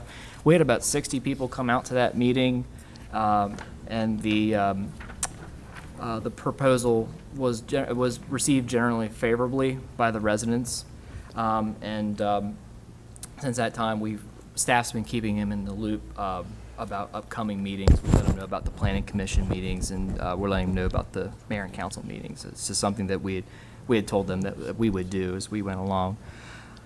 The planning commission reviewed the proposal on several meetings, but they had their public review meeting on May 29th. At the meeting, the commission heard presentations from both planning staff as well as the applicants, which is their joint application between the county and the Board of Ed on the rezoning proposal. We took testimony that night from 2 residents in Hager's Crossing and received a letter from an additional resident, and they were all in favor of the PUD amendment to allow the school. And we also received an email from Mr. Rahuba, who is the original developer of Hager's Crossing. He stated he was in favor of the school. During the 10-day post-hearing period, we received emails from various residents out in Hager's Crossing stating their approval of or in favor of the PUD amendment. On June 12th, the Planning Commission recommended approval of the PUD with the condition that the school should be oriented towards Hager's Crossing Drive and should be close enough to the street to provide for a more traditional neighborhood feel. In your packet, there are 2 concept drawings of the school site, and one is labeled just concept, the other was labeled concept alternative. The concept alternative was the second version that we received, and the staff's feeling is that this concept alternative fulfills that requirement, or meets the requirement of the condition that the school be oriented towards Hager's Crossing Drive. It is important to note that the concept plan is not a site plan, so we would expect some changes between the concept and the site plan. And the site plan is a lot more detailed, and so, but the two would ultimately be generally consistent. There is a meeting tonight at Salem Elementary School, and to hear from the public on just the design, the general design of the school itself. And I've been told by staff, or the Board of Ed, that that design that they're showing tonight is generally consistent with the concept alternative that is in your packet. Again, the site plan, the concept plan, there will be some variability and some flexibility in the site between the two, so that they're not necessarily locked into the concept plan. This time I'll take any questions. Yes. As you all know, I serve as the council's representative on the Planning Commission. And over the past few months, there have been undercurrents out there that somehow the city is lengthening this process and is an obstacle to this proposal, and various rumors, many of which I've been able to squelch. I've heard from media representatives. I've heard from elected representatives outside the city. So I want to state once and for all, and again, I've used the facts as best I can to put that down, that not only is this process no different from what the Planning Commission does year after year, month after month, what the city does, the city process is required under Maryland land use law, but the staff has reached out over and over again to be cooperative, to inform the school board and the school board staff of the city's requirements, to work with that group, and the Planning Commission likewise. In fact, the meetings where the Planning Commission has had to concern this subject with the school board staff have been a cooperative process. So I'm just very concerned about these undercurrents that keep popping up from different people, that somehow the city's in the way. The dates in the memo, which Kathy wrote to me and which Bruce distributed to you all, make it very clear. The county purchased this site a year ago, May 2012, over a year ago. The application came in after repeated prompts in April of 2013, almost a year later. We got the application on April 26th. We had a preliminary consultation with the Planning Commission on May 8th.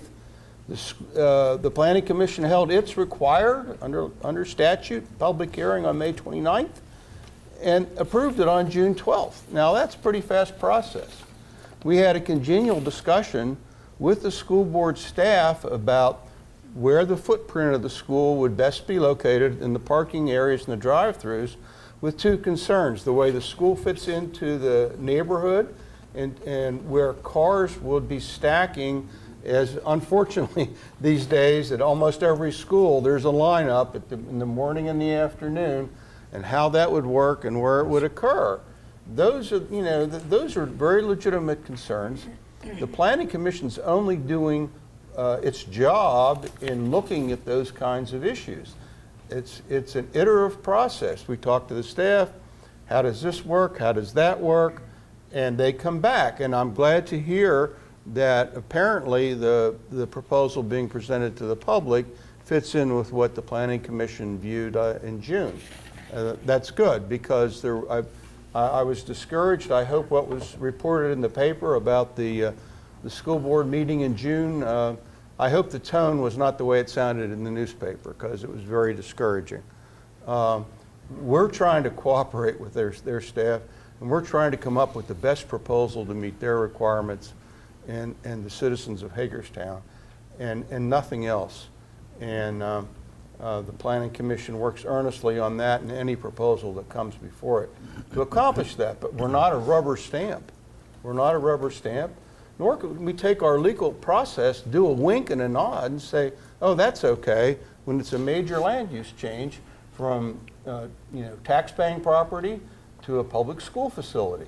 But I think we're just going along with the normal proposal. And in fact, staff proposed a way to fast-track this project even more. After waiting a year to get the reply, to get the formal proposal just for the land use change, staff suggested that we could maybe work on the site plan simultaneously, concurrently, and then once the land use change was approved, the site plan would be well on its way. By the way, the site plan doesn't come before this body.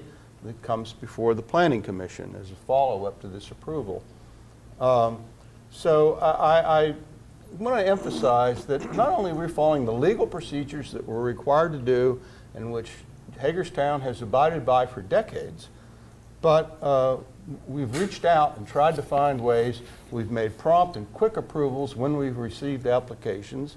But again, we're going to work for the best proposal we can find between their requirements and the city of Hagerstown, and that would be like any other person that came in and made a major land use change and then had to do a site plan. So I hope we can tone things down, that we can continue to work cooperatively with the school board and the school board staff, and get this project done in a reasonable and prompt fashion as we are proceeding. So all those rumors out there, the facts are very different. Anybody that wants to call me and make an accusation, call me, make it to my face, make it to our face, and I'll deal with it. That's where I am with that. Can I ask a couple questions? And I do recommend that we follow on the Planning Commission's recommendation. And this is more general. Is this the only PUD in the city of Hagerstown that's come to fruition? No, we have Many. we have at least two others. What are the other two? The other is I know one, East Bridge Townhomes. That's technically a PUD. What's the other one? Up on the north end of town, the Woodlands North, the quads up there, Mm-hmm. and possibly on Wilson Boulevard, the townhouse condo project, but I'm not sure about that one. That was years ago. Do PUDs typically include schools?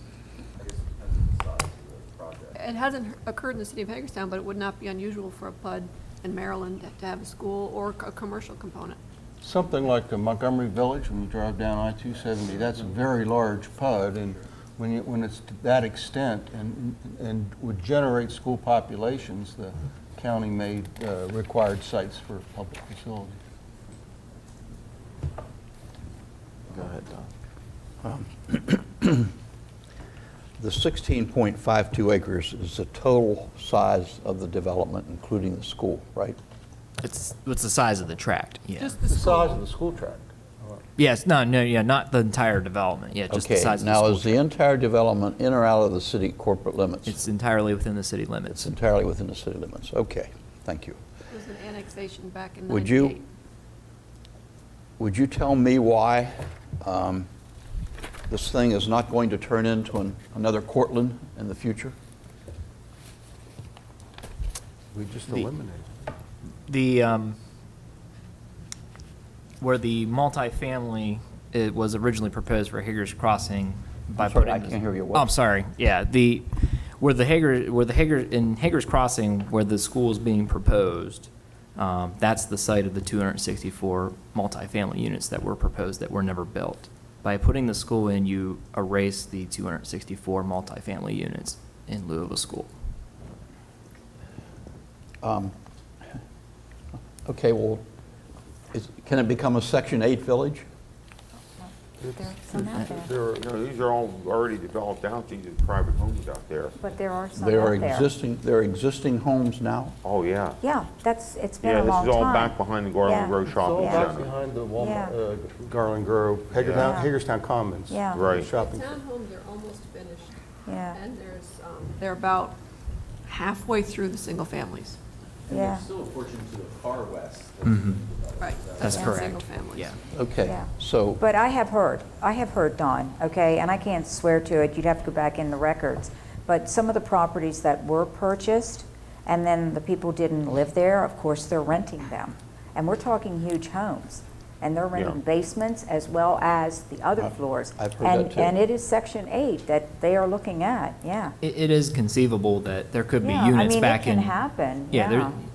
okay. it's conceivable there could be units back in there that are rentals and that the landlords would take Okay, under Section 8 those vouchers. But I mean, that can occur anywhere in the Are city. there any other, is there any other tract remaining for multifamily garden apartments? No, not in Hager's Crossing, No, no. there's no garden apartments land left. No, that was, well, that's that track good- was that's the good only news. one. No, that eliminates the apartments. That's what good I'm. news. Right. But I'm concerned about the Section 8 Yeah. possibilities. Is there any way that we can make those Section 8 Section 8 houses part of the crime-free multi-housing program? Is there any way we can require, if that happens, they have to become a part of the crime-free multi-housing program? We couldn't do that as a result of this review. What is before you is to amend the PUD to do I'm away. sorry, I can't hear you. Say it louder, please. We could not do it as a part of this review because it would be unrelated to what's before you. What's before you is to approve an amendment that would bring a school into the development, not anything that has anything to do with the townhouses out there. And so it would need to be some alternative process if you wanted to try to work with the owners of the townhomes, because they're all individually owned. There's no developer to deal with Yeah. the townhomes. Yeah, they're privately owned. I mean, they're not, it's not a Well, development. My concern is that, well, sure, you know, if I'm a developer and I put a whole bunch of houses out there on speculation, yeah, they're privately owned, I own them. No, these are, I mean, these homes are, this is built out substantially. I mean, there is additional space out there, but this development is substantially built out. The additional space is single-family homes, and a number of those can't go forward until there's a linkage to, what's the road that goes north and south there? Bartow? My concern is The one on the that I've far noticed west. numbers in the McDade. next presentation. McDade. That our police force is spending half its time at Cortland, and if it has to spend the other half here at some point, we're not going to have any police force left. I think we would already know because, like Lou has said, the development's pretty much built out. I think the reason why so many people in the community out there are so supportive of the school is because they think the school will actually prop up their property values. And I hope it does. Which will hopefully benefit everybody in that neighborhood. But this would certainly be beneficial because this is the place where the apartments were going to be. And I think we all would much prefer that. Well, absolutely. Yeah, all that's left in Hager's Crossing to be developed are, I think, 4 townhouse units, and then the rest of it's pretty much just it's all single-family dwellings that are west of that traffic circle. Okay. And the crime-free multifamily housing is only for apartment Well, I complexes. understand. I know that. I read the next document pretty thoroughly last night. But, So, any other? But I just want to say that this is a great concern, as I know it is to everybody on this council. Yeah, the biggest problem that Hager's Crossing had was when the real estate bubble broke. Yeah. These were very high-end homes. These were going for $300,000 and $400,000. Right. And when the housing bubble broke, there was a lot of foreclosures, and people who paid $450,000 for homes were seeing their neighbors sell their homes for $150,000, $180,000. And we had a lot of foreclosures out there because of that. But otherwise, I don't believe we have had any any significant problem at all with police issues out there, if I'm correct. Well- Sure. Chief would tell us if otherwise. Just one final word, and I'll make it the last word.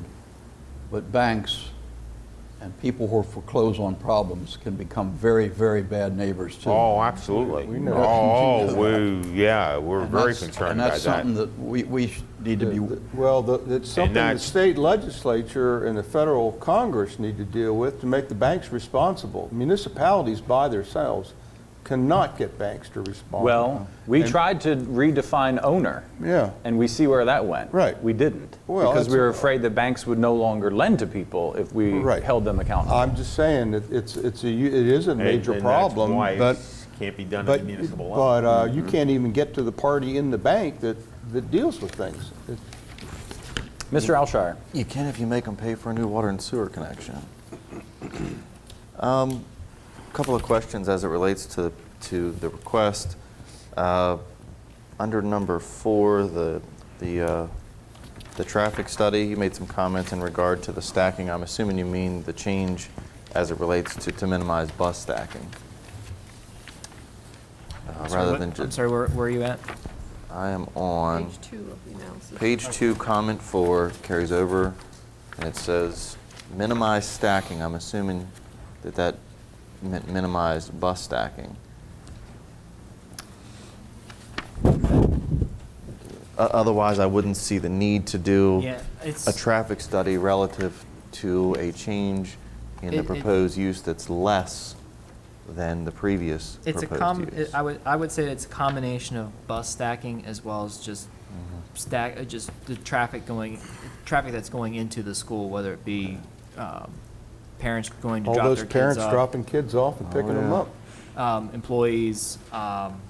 Okay. It's that short stretch between the two traffic lights that is the issue to be considered. Because I think the school, having the school back there only adds there's only a net gain of 3 buses going through Hager's Crossing. 'Cause there's Right. already 3 that go through there now, so you would add But they're not 3. going to stack like that going through that development. Well, but Under there's the going to be a lot previous- more car under traffic. the previous headed proposal. that way, AM and PM car traffic. Well, I hear what you're saying, but it doesn't say that. What it says is there's going to be less vehicle trips. Yeah, compared to the 264 apartments that would have otherwise gone there, was it, because when we did the comparison in traffic, we compared it, the school trip generation versus what the trip generation would be for 264 apartments, and it actually came out less for the school. That's right. But less doesn't mean that you still don't need the double lanes. It's No, still I required. don't disagree. I'm just saying that it'll be less. Yeah, it'll be more concentrated with the school in the mornings and in the afternoons than it would be for the multifamily. Under number 5, it says in here that since the PUD is already in progress, the section does not apply. But it says it is anticipated the school will open in August 2016. Construction will start in 2015. Does that mean that it won't apply if the school gets approved? If we prove this next week, 2013 happens, 2014, we get to 2015. Are you saying that this development, because the PUD is already underway, that it is exempt from that 2-year requirement, Yes, even though it's a separate property owner? yes. Okay. It's getting the PUD development started. We had a PUD recently expire because it never started. That was Deerfield Knolls on North Burhans. Right, I remember This that one. project is, halfway through, so it's beyond that did it ever get started point. So you're treating this separate property owner as if it is part of the property owner which received approval, It's part of the overall plan for the PUD. regardless It's of just- who owns the property? Right. All right. And then the next one, it says the height of the school is not to exceed 60 feet. No accessory structures are being proposed. I'm assuming that statement there doesn't account for or limit the ability for accessory structures such as mobile classrooms to be put in at a later date. Or any kind of storage sheds, that's correct. It's Okay. just at this point, they're not proposed. It also says here under D, Special Design 3D, at the bottom of the page, forest conservation has already taken place since the site is part of the Hager's Crossing PUD. Does that mean even though you've changed the use and you've changed the property owner, that the original forest conservation plan is still applicable regardless of the developed area. The forest conservation, there are already active forest conservation easements surrounding this parcel and part of the larger Hager's Crossing tract. So forest conservation was handled at the initial subdivision stage. But it was handled as it applies to a type of development that's going to occur and a space that is going to be consumed. And all I'm asking is, does it change? Would the requirements change because you're changing the use, and/or would they change because you are changing the space that's being consumed? Because it's an equation based on a type of use and a space consumed developable space. It isn't, hey, this is part of a development and you set aside 15% as some blanket portion. I mean, it's an actual equation that you go through and factor in those uses and the space developed.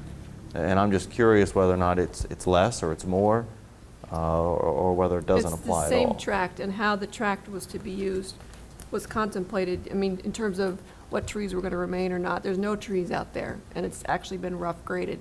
And so the forest conservation is based on, you do the tree stand delineation, what's out there, and then what needs to be saved, what needs to be put back. And so they have significant forest stand delineations that are out there, or forest conservation easements, actually easements with the state, because we didn't even have our own ordinance back then. So we have confirmed with the state that additional forest conservation calculations are not required. We have not confirmed that with the state. And then the last item was under 7. Again, the open space design requirements. On page 5, where it says no fences as described in 7 are proposed for the site.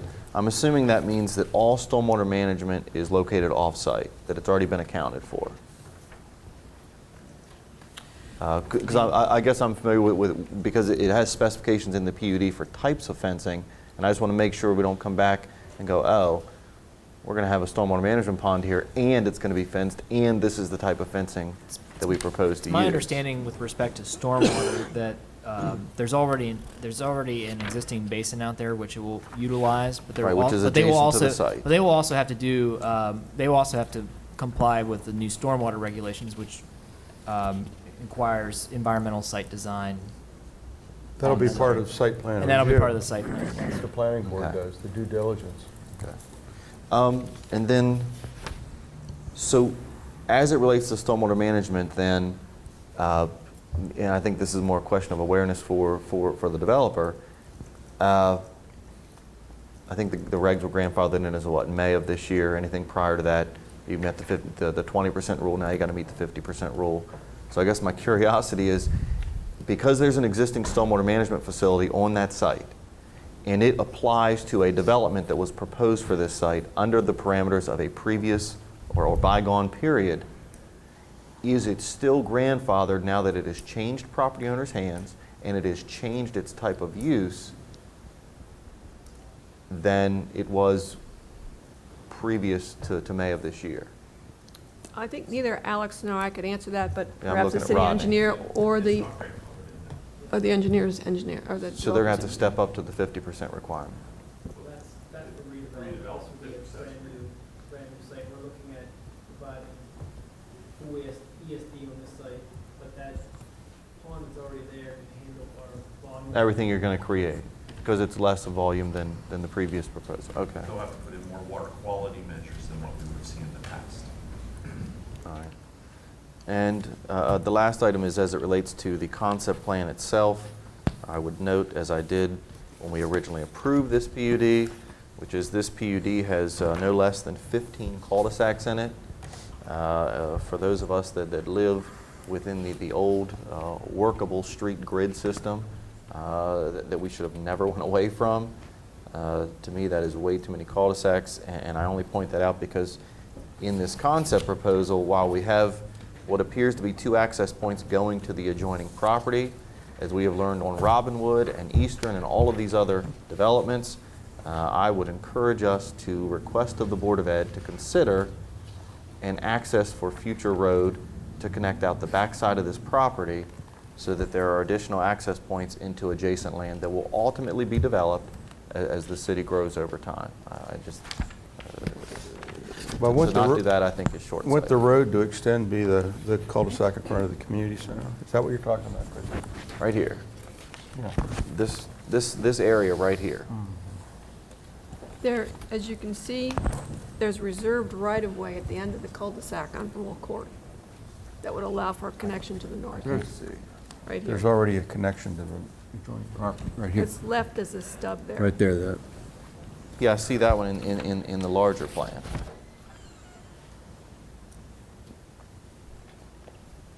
Okay.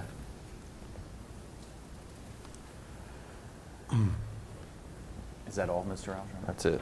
Anybody else have any questions or comments? Mr. Munson? On page 3, under open space, and the same question applies to page 4, under G. With regard to the use of the amenities for public use, when not in use by the school, is the school going to be able to charge for the use of these facilities? That I was mean, personally, don't think they should be able to. We already pay them enough money. That was actually a question that came up at the community meeting we had back with in April with the Hager's Crossing residents, and it's my Okay, understanding that the school will be open to community activity. Although and we that- do have staff from the school system in the audience if you wanted to confirm that answer. I'm sorry, how, will the school be able to charge, yes or no, will the school be able to charge for use of this land? For these kids who want to go on this ball field and The Hager's Crossing PUD itself has ball fields. So whatever recreation amenities are created at the school are not the only open space recreation amenities at Hager's Crossing. It was other fields were included in the PUD plan, and those are still in effect. So that what the school is going to do is actually above and beyond what the PUD plan shows for recreation. It says pretty clearly that they will be available to the public when not in use by the school. I would assume that means for free. well, can we put that in there without cost? Do we have that option?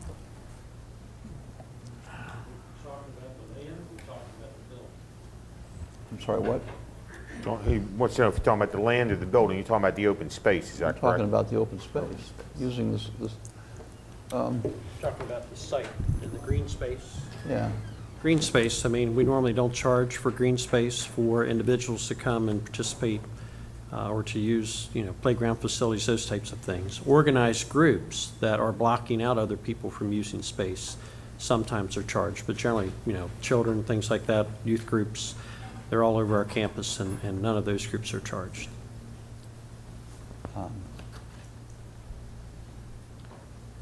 Well, why, does anybody object then if we put without charge in here? I mean, can we do it? I don't think it's real, Dawn, I respect what you're trying to say, but I think that is something that the school board is voted to do and is a policy they would adopt across all their facilities. And I don't think a land use decision is the appropriate place to put that in my judgment. I think it is a charge to the school board, but I think it's a policy that applies across all their schools. And correct me if I'm wrong. Mike. We have Boyd. a facilities use policy, and we have 5 different categories. So if a money-making group was to come in and want to use the facility, and use the athletic facility, whatever's there, we probably would charge them if they were coming in to make profit. That's very different than, pick up softball game among friends or kids or things, or just walking onto the property. Or even a youth group, youth soccer, youth little league, whatever, they use our properties for free all the time. Well, let me tell you a sad tale of woe, okay? A number of years ago, when I was a math teacher in Frederick County, I offered to come to the high school here and teach kids math after school during the week, several times during the week. And you know what the superintendent told me? He said, that sounds like a fine idea. All you have to do is pay for the janitor and pay for the electricity. That's what I was told. Now, I'd like to really think that that might not happen by somebody in the future. Well, again, for building use, it might be different. For a nonprofit, we often, provide our facilities for free. For profit groups, we have a prorated rate that goes up. I hope. There are real costs. I hope that under such circumstances in the future, the core heads can prevail at the school board level. Well, I think they do. Thank you. Any other feedback for staff?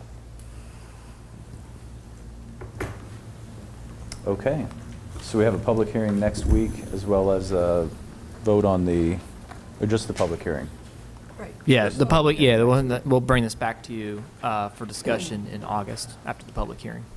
All right, thank you very much. Thank you. You all did a really good job on this. You vastly improved it over what it would have been, so thank you. Thank you very much. And once again, I want to commend them for working proactively with the school staff and various county staff. The staff, the planning commission, many of the neighborhoods and the developer all feel this will be a positive change for the neighborhood. And there was a lot of neighborhood outreach too, not just the usual. Yeah, it's very likely we'll have some Hager's Crossing folks here next week that'll testify in favor of the school. How do the folks around Winter Street feel about it? Well, I'm sad to see that even Yeah. come about. Winter Street should have never, that whole thing with the school board was, Yeah, no, it was very, no. Thank you. Thank you. it did. Next up is Chief Holtzman and Officer Kendall on the crime-free multi-housing program. I'm sorry, crime-free multi-family housing program. I think it's misstated on our agenda. Good evening, everyone. Good evening. Appreciate the opportunity to give you all an update on our program, crime-free multi-housing. Officer Kendall has brought this program to us through one of his crime prevention schools that he attended several years ago. And what we brought with us is one of the signs that actually get hung on the property once an actual property becomes approved, and Officer Kendall will go a little bit into the approval process. It's quite a commitment for the property owners and the managers of the property. It's an ongoing process. So the overall goals of the program, I'll hit those real quick, and I'm going to let Jerry talk, and then we'll take some questions from you. So the overall goals are to look at some projects, some apartment complexes that we get a lot of calls to, or historically have gotten a lot of calls to these properties, and then bring a program to it to establish a much better ownership model. So our goal is to reduce our calls for service there, improve the stabilization of the apartment complex through rental, what are we calling it?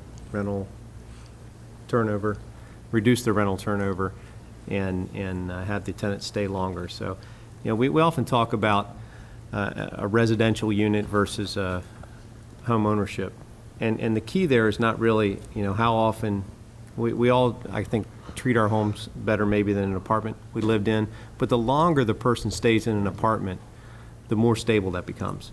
And that's the key here. The key is that, we're not trying to get rid of apartments, but we're trying to keep the tenants in there longer, and they'll stay longer if they feel safe, if they have a good relationship with the management, and that is one of the goals here. So as the Bradford's doing for us, they're measuring how long their tenants are staying, their rental renewals. That's what I was trying to come up with earlier. So the rental renewals are very important. It's one of the measurable goals here for the apartment owners. So they're looking at how filled up they are, their occupancy rate, their renewal rate is going up, and our calls for service are going down. So those are our measurable outcomes.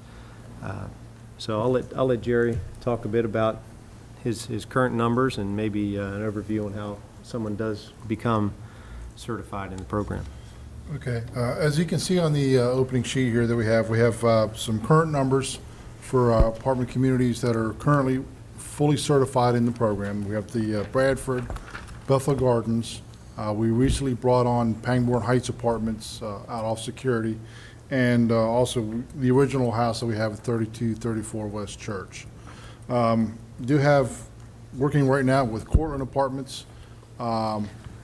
We are seeing some progress there. They are still in the Phase 2 process of the program. It's been a long road with them, but we are moving forward. I've also recently, North Spring Apartments in the North End have also reached out to me, and I'm currently starting the Phase 2 program with them this Friday, as a matter of fact. And Edgewood Hills is also owned by Shaul Management. They're the same owners that own Cortland, and they have also asked that we start the program at Edgewood Hills off Dual Highway. So we are moving forward with that. That's sad. Also let you know that we also have a sister program with this is the crime-free rental program. So we have the ability to institute these policies and procedures into any and every rental housing unit within the city of Hagerstown. So whether it's a single house that's a rental or duplex and larger, which are the multi-housing units.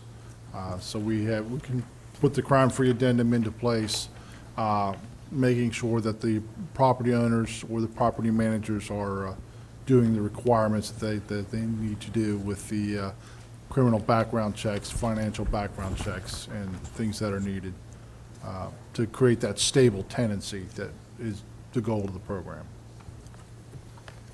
Do they have to ask you, Jerry?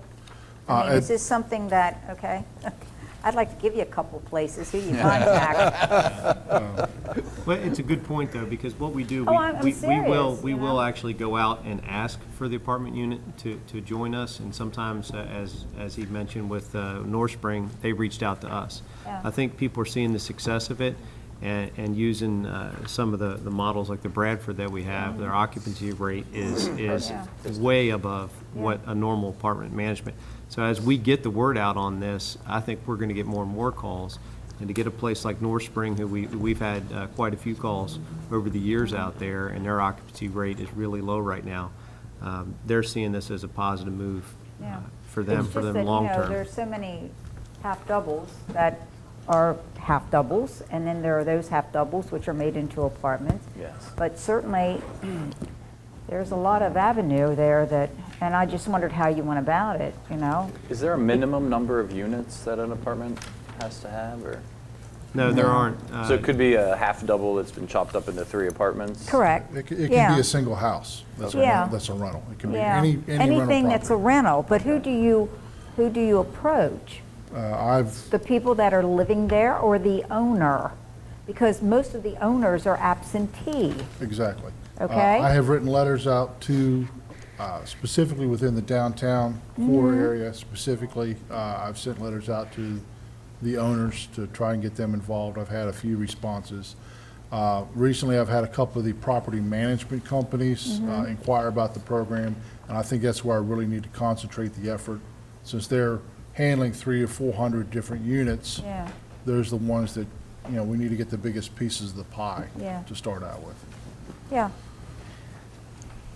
I'm assuming the Housing Authority has its own comparable program, which is why you don't see them on I any can of the list actually here. speak to that. I did reach out, they do, you're right, they do have their own program, and if we went to an apartment complex and asked them to put their own security director in place, their own full-time maintenance staff in place, and their own security force that's out there, that would be quite a pill for any apartment complex to swallow. But that is what we have with the Hagerstown Housing Right. Authority, with Rhonda Will running that. I did talk to her.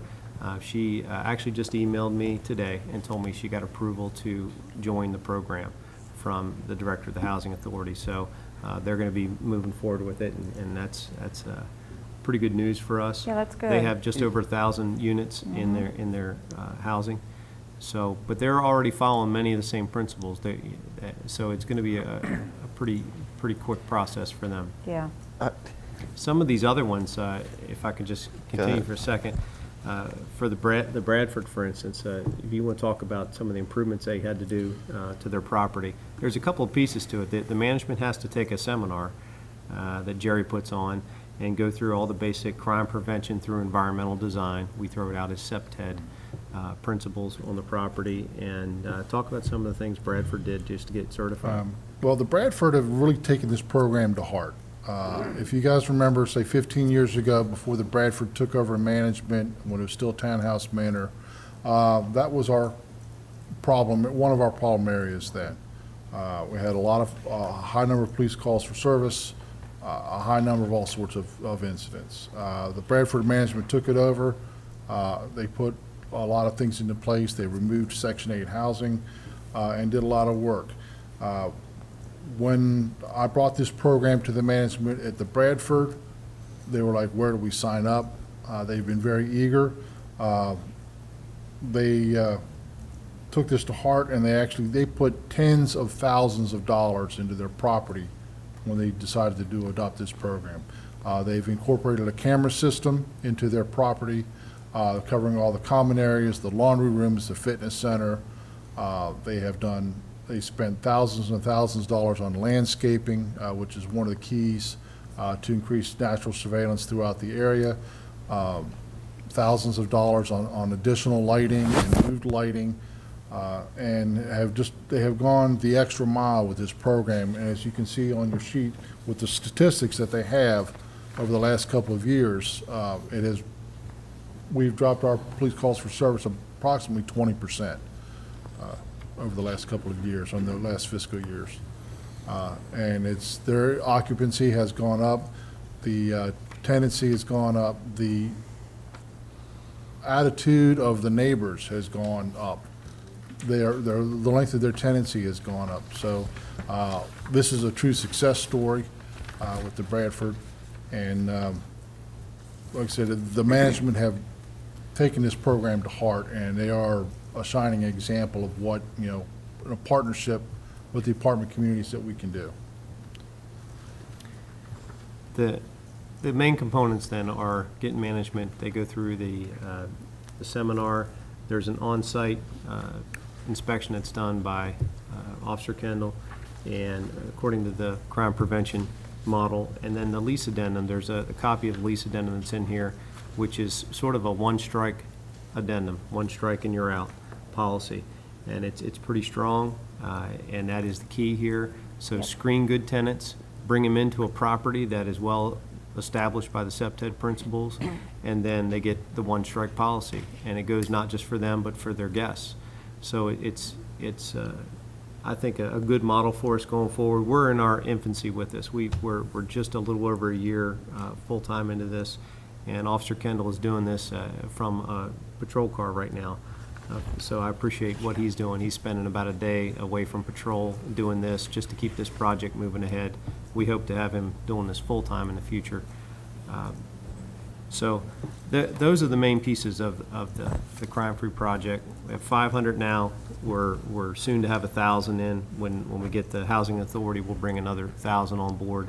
And our sector managers use this. I was mentioned to one of the Councilman Munson about project or problem he's having in his neighborhood. So our sector managers are using this as a way to reach out, call those landlords and say, we not only need you to be a good neighbor, but I want you to take a look at this program that we have. And I think it will change the attitude that the neighborhood has towards those couple of problem locations.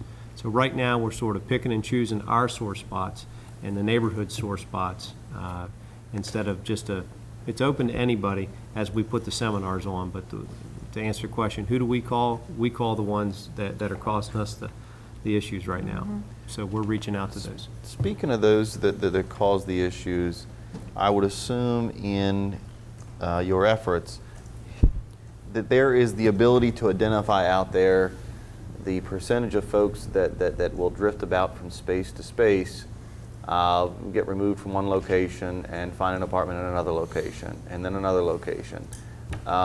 And I remember at a time working in the local restaurant industry, restaurants generally knew and could identify those folks by talking to others within the local industry who not to hire, who had just left, the 4th and 5th and 6th place because it just simply didn't work out.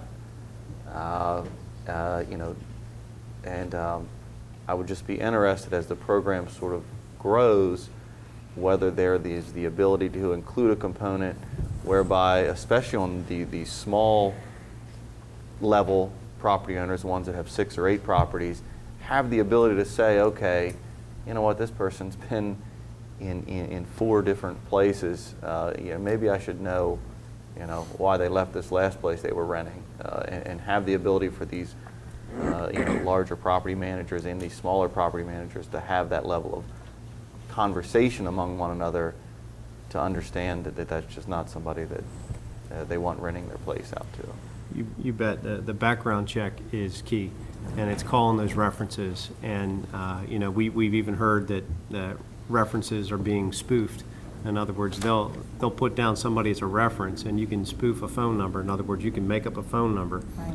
So you might think, Mr. Landlord, that you're calling Mrs. Jones that I used to rent from, but you're actually calling my girlfriend. Right. And she answers the phone as Mrs. Jones, gives me a good reference, and then you rent to me. That is being done. So landlords need to be aware of that tactic that's out there. And they learn about that tactic and many others by going through the program with Jerry. So, but checking those background references, making sure you have a good phone number you're calling, that's a key. You can use case search. We educate many landlords. It's Maryland Case Judiciary. You can check that and that is one of the most valuable tools in Maryland. It gives you all criminal, civil, and judgments that are out there. And the landlord, you're worried about getting paid your rent. So if there's a judgment leaning out there on somebody and you're going to turn around and take cash from them because they're showing up, well, take 2 minutes and run them through case search and see what you got, see what you're actually who you're going to rent to. So that's another It would just be background check. interesting if I were a property owner getting ready to rent out to John Smith, and I could pull up and see that John Smith has, been renting in 3 other locations this year and has been kicked out for, these types of things. Well, that I can say, okay, you know what, I'm not renting to John Smith because he's on this site, so to speak, and Well, you're talking about a central site for no, for local they're- property owners. And I'm yeah. not saying that I'm not that- aware of anything like Right. that, but some tools we do use no now app for it yet. for a property, and they should be included in your packet, are the excessive calls for police service. That's in there. So if we have a landlord that just keeps renting to the bad apples over and over again, we can go after them with excessive use of calls for police service. We can also go after them for narcotics nuisance abatement. That's also in your packet. That's a Maryland state law. And we've been successful on 2 different properties in Hagerstown in the past, apartment buildings that were being very poorly run. One of them just had the roof burned out, which was 21 West Antietam Street across from the courthouse. And several years ago, we took that property owner to court, and the judge actually took the management rights away from that owner and ordered him to turn over the property management to another company, and then ordered a whole list of SEPTED type items to be done to the property. They sold the property. So there are some tools out there that we're using. We're still using. So that's sort of where we're at with this one. Some of this is part of the education that we give to the landlords. The first thing we talk about, besides general crime prevention things, is an actual proper lease application, making sure they're asking the certain questions. Are they on parole or probation? Have they ever been convicted of a felony or a misdemeanor? And teaching them how to look at the criminal history, if somebody's had a felony and they've had it pled down to a misdemeanor, those sorts of things. The Washington County Landlords Association, the president and vice president, Alan and Cheryl Shank, have taken this course. They are very strong advocates for us.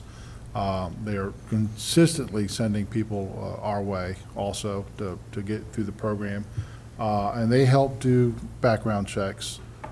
Any landlord that wants to have them do, they can work with the Landlords Association as a source to do those background checks.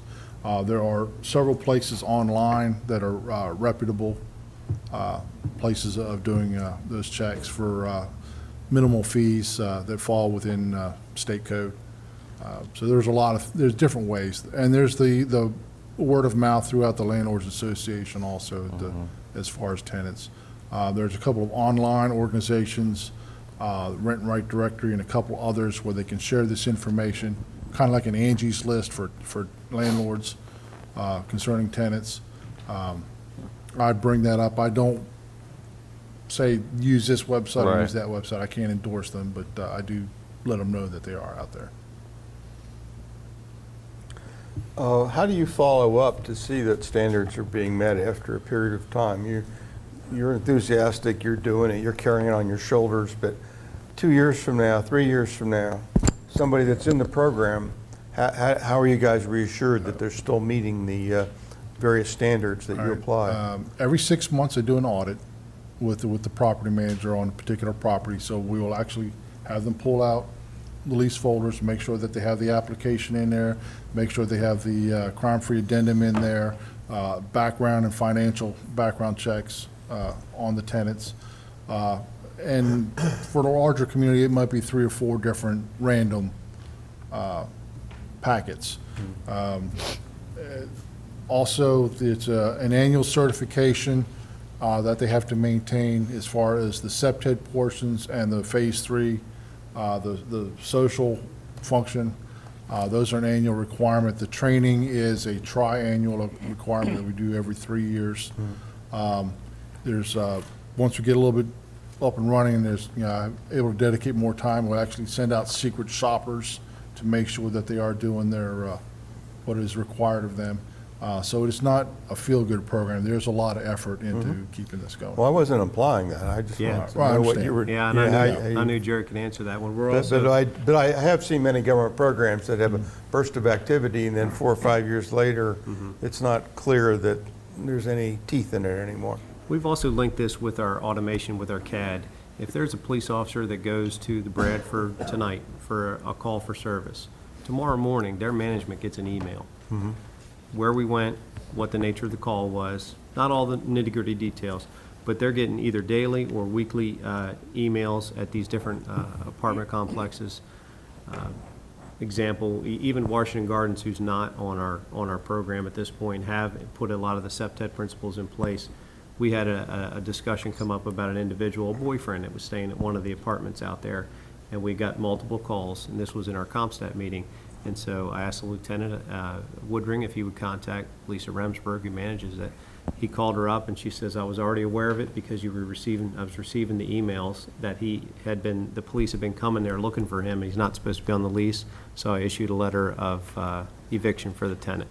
So even that part's working. So there's an automated sharing of information that's going on between the police and the landlords, and we're setting that up for different landlords.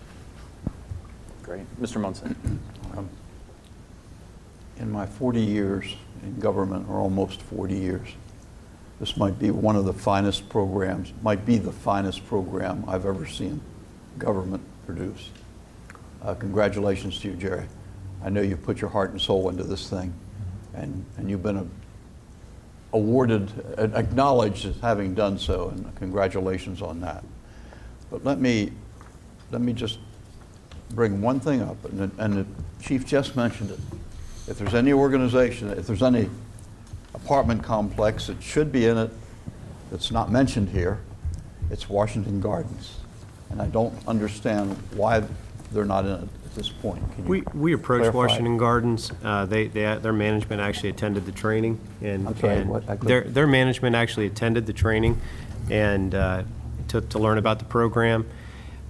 They put a lot of the SEPTED principles in place. They put cameras in place. If you go out there now, their entrance is different than it used to be years ago. There's only one way in and one way out, and there's a camera on that location, so they're catching all the cars coming in and going out. They've done a lot of the other environmental design things around there. They did take the program itself to POA, Preservation for Affordable Housing, that owns Washington Gardens out of Massachusetts. And their management did not want to officially join the program. Yeah, we all remember their management coming down and telling Because us. they wouldn't have anyone to lease to. Well, It's my their assumption. For whatever reason, they decided not to officially join the program. However, again, my story there with working with the management, working with Ms. Remsburg, that seems to be the key. And you can still accomplish a lot, even though they're not officially in the program. The place looks different. They're responding to our emails, they're responding to our calls. Are they using what I think is probably the most primary component for that particular property, the crime-free lease addendum? And are they using No, that? they're not. They do have very similar language in their Okay. lease, but it is not the addendum, the crime-free addendum. But something comparable. It's very comparable, but it's directed more at some of the misdemeanor crime, but it doesn't say all crime. And it is directed more at the drug addendums that have been very popular in the past.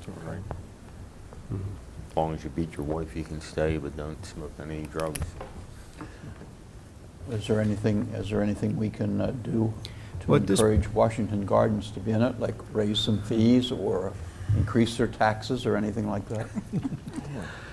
At this point, the future for the program for us is going to be in the next few months, getting Jerry back to a full-time and expanding it with more seminars. And I think, sort of the free market here of this is going to be, where do people want to live? They're going to want to live in crime-free multi-housing units because it's stable and it's hopefully safer. That's our goal. Crime-free is a goal.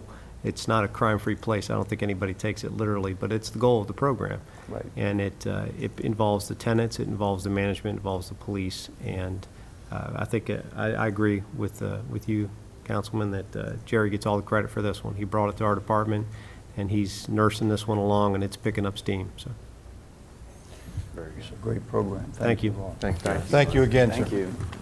Thank you, Jerry. Next up is the code update, clarifying names and duties of the Hagerstown Redevelopment Authority. And this is something I've been wanting to get on the agenda for months, but Wasn't exciting enough. hopefully it's a quick change here. But, the term Hagerstown Redevelopment Authority is pretty loaded. And so I asked staff to take a look at this and looking at the code, and so they brought some proposed changes to the code here. Yes, Mr. Mayor, member of council, before I get into the meat of it, I'd like to take a moment and introduce the chair of the Hagerstown Redevelopment Authority, its current name, and this is Mr. Randy Catlett. And Thanks for coming in. and he has served on the HRA for 20 years. 22 years. Yes, so a little over 20 Thank you years. for your That's where you service. right here from. Absolutely. Thank you. My pleasure. As we lay out in the memo, the HRA is actually the result of taking two other authorities and combining them in 1985. And their function, both from reviewing city records and from talking with members of the board, their function is to review and approve or deny loan applications, to look at modifications, things of that nature, and to make those decisions, as well as to provide input on the guidelines, the loan guidelines, which ultimately the mayor and council approve. So we wanted to clarify both the name and the function. What we heard from the members is that the name does give the impression that this group is involved in actual redevelopment activities, as opposed to approving the financial end for financing of private investment where people may be borrowing from the city. And so that's the proposal. We worked with Mr. Boyer to develop the new language, and he's here this evening if anyone has any legal questions regarding that. I think it's a great change. I think it's a great change. Yeah, Right. I'm fine, Mayor. Long overdue. Thank you all very much. So we will prepare it for an introduction next week, and then approval in August. Sounds good. Go from there. Thank you. Thank you very much. Thanks Thank for you staying very for the whole much. meeting for the quick and dirty. My pleasure. Thank you. Have a very good evening. You too. I really appreciate you coming in. And that brings us to city administrator comments. None for me this evening. Council comments. Who would like to go first? Mr. Metzner. I have nothing. Okay. Ms. Nye? Nothing. Mr. Munson? Welcome back to our city administrator. Yes, that works. Mr. Alshire? Two things. I was not able to attend the EDC meeting last week, but I was able to attend the Lobbying Coalition meeting both meetings of which consisted of discussion on the ever-present stadium issue, and one suggestion from an individual attendee at the Lobbying Coalition meeting was one of the 4 priorities that we generally agree to as a group to take to the state this year is for a new minor league baseball stadium downtown. They clearly have an opinion, on a specific location.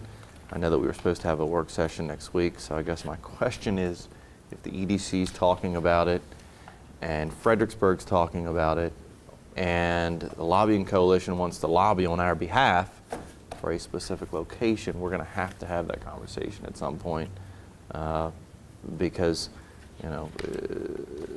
the session is coming upon us, and all kinds of folks have opinions about it and want to take stands and positions on an issue that this body has yet to take a stand and position on. And so I think we need a public discussion sooner rather than later, as I have said before, to that effect. That's my comment. Okay. I'm going to comment on MML. I wasn't able to be here last week, so I just wanted to... I already filled everybody in, Marty. That's okay. I'm going to Just film kidding. it from my vantage point real quick. Kristen was there, the mayor was there, and I as usual, I think the best thing you get out of it is the contacts you make with other city officials, with state, both appointed officials and elected officials at the state, many of whom attend. We have a cabinet roundtable where city officials can go and meet with the members of the governor's cabinet. Again, the majority of the cabinet was there and available in a session. And the work sessions were everything from specific municipal concerns like double taxation and revitalizing downtown business to broader things like the economic outlook for Maryland. So I think it was a very useful session. And again, I enjoyed getting ideas, concerns, and sharing our business with other elected officials and other municipal officials around the state. That was a very good session. Thanks. I have no comments for this evening. At this point, I will entertain a motion for executive session. I would like to make one note that on the agenda for the executive session are 4 items. For the second item, we have various board membership considerations, and I would like to add the EDC to that list of boards whose membership we're considering. So with that said, and I also want to announce too that we will not have a work session on August 6th.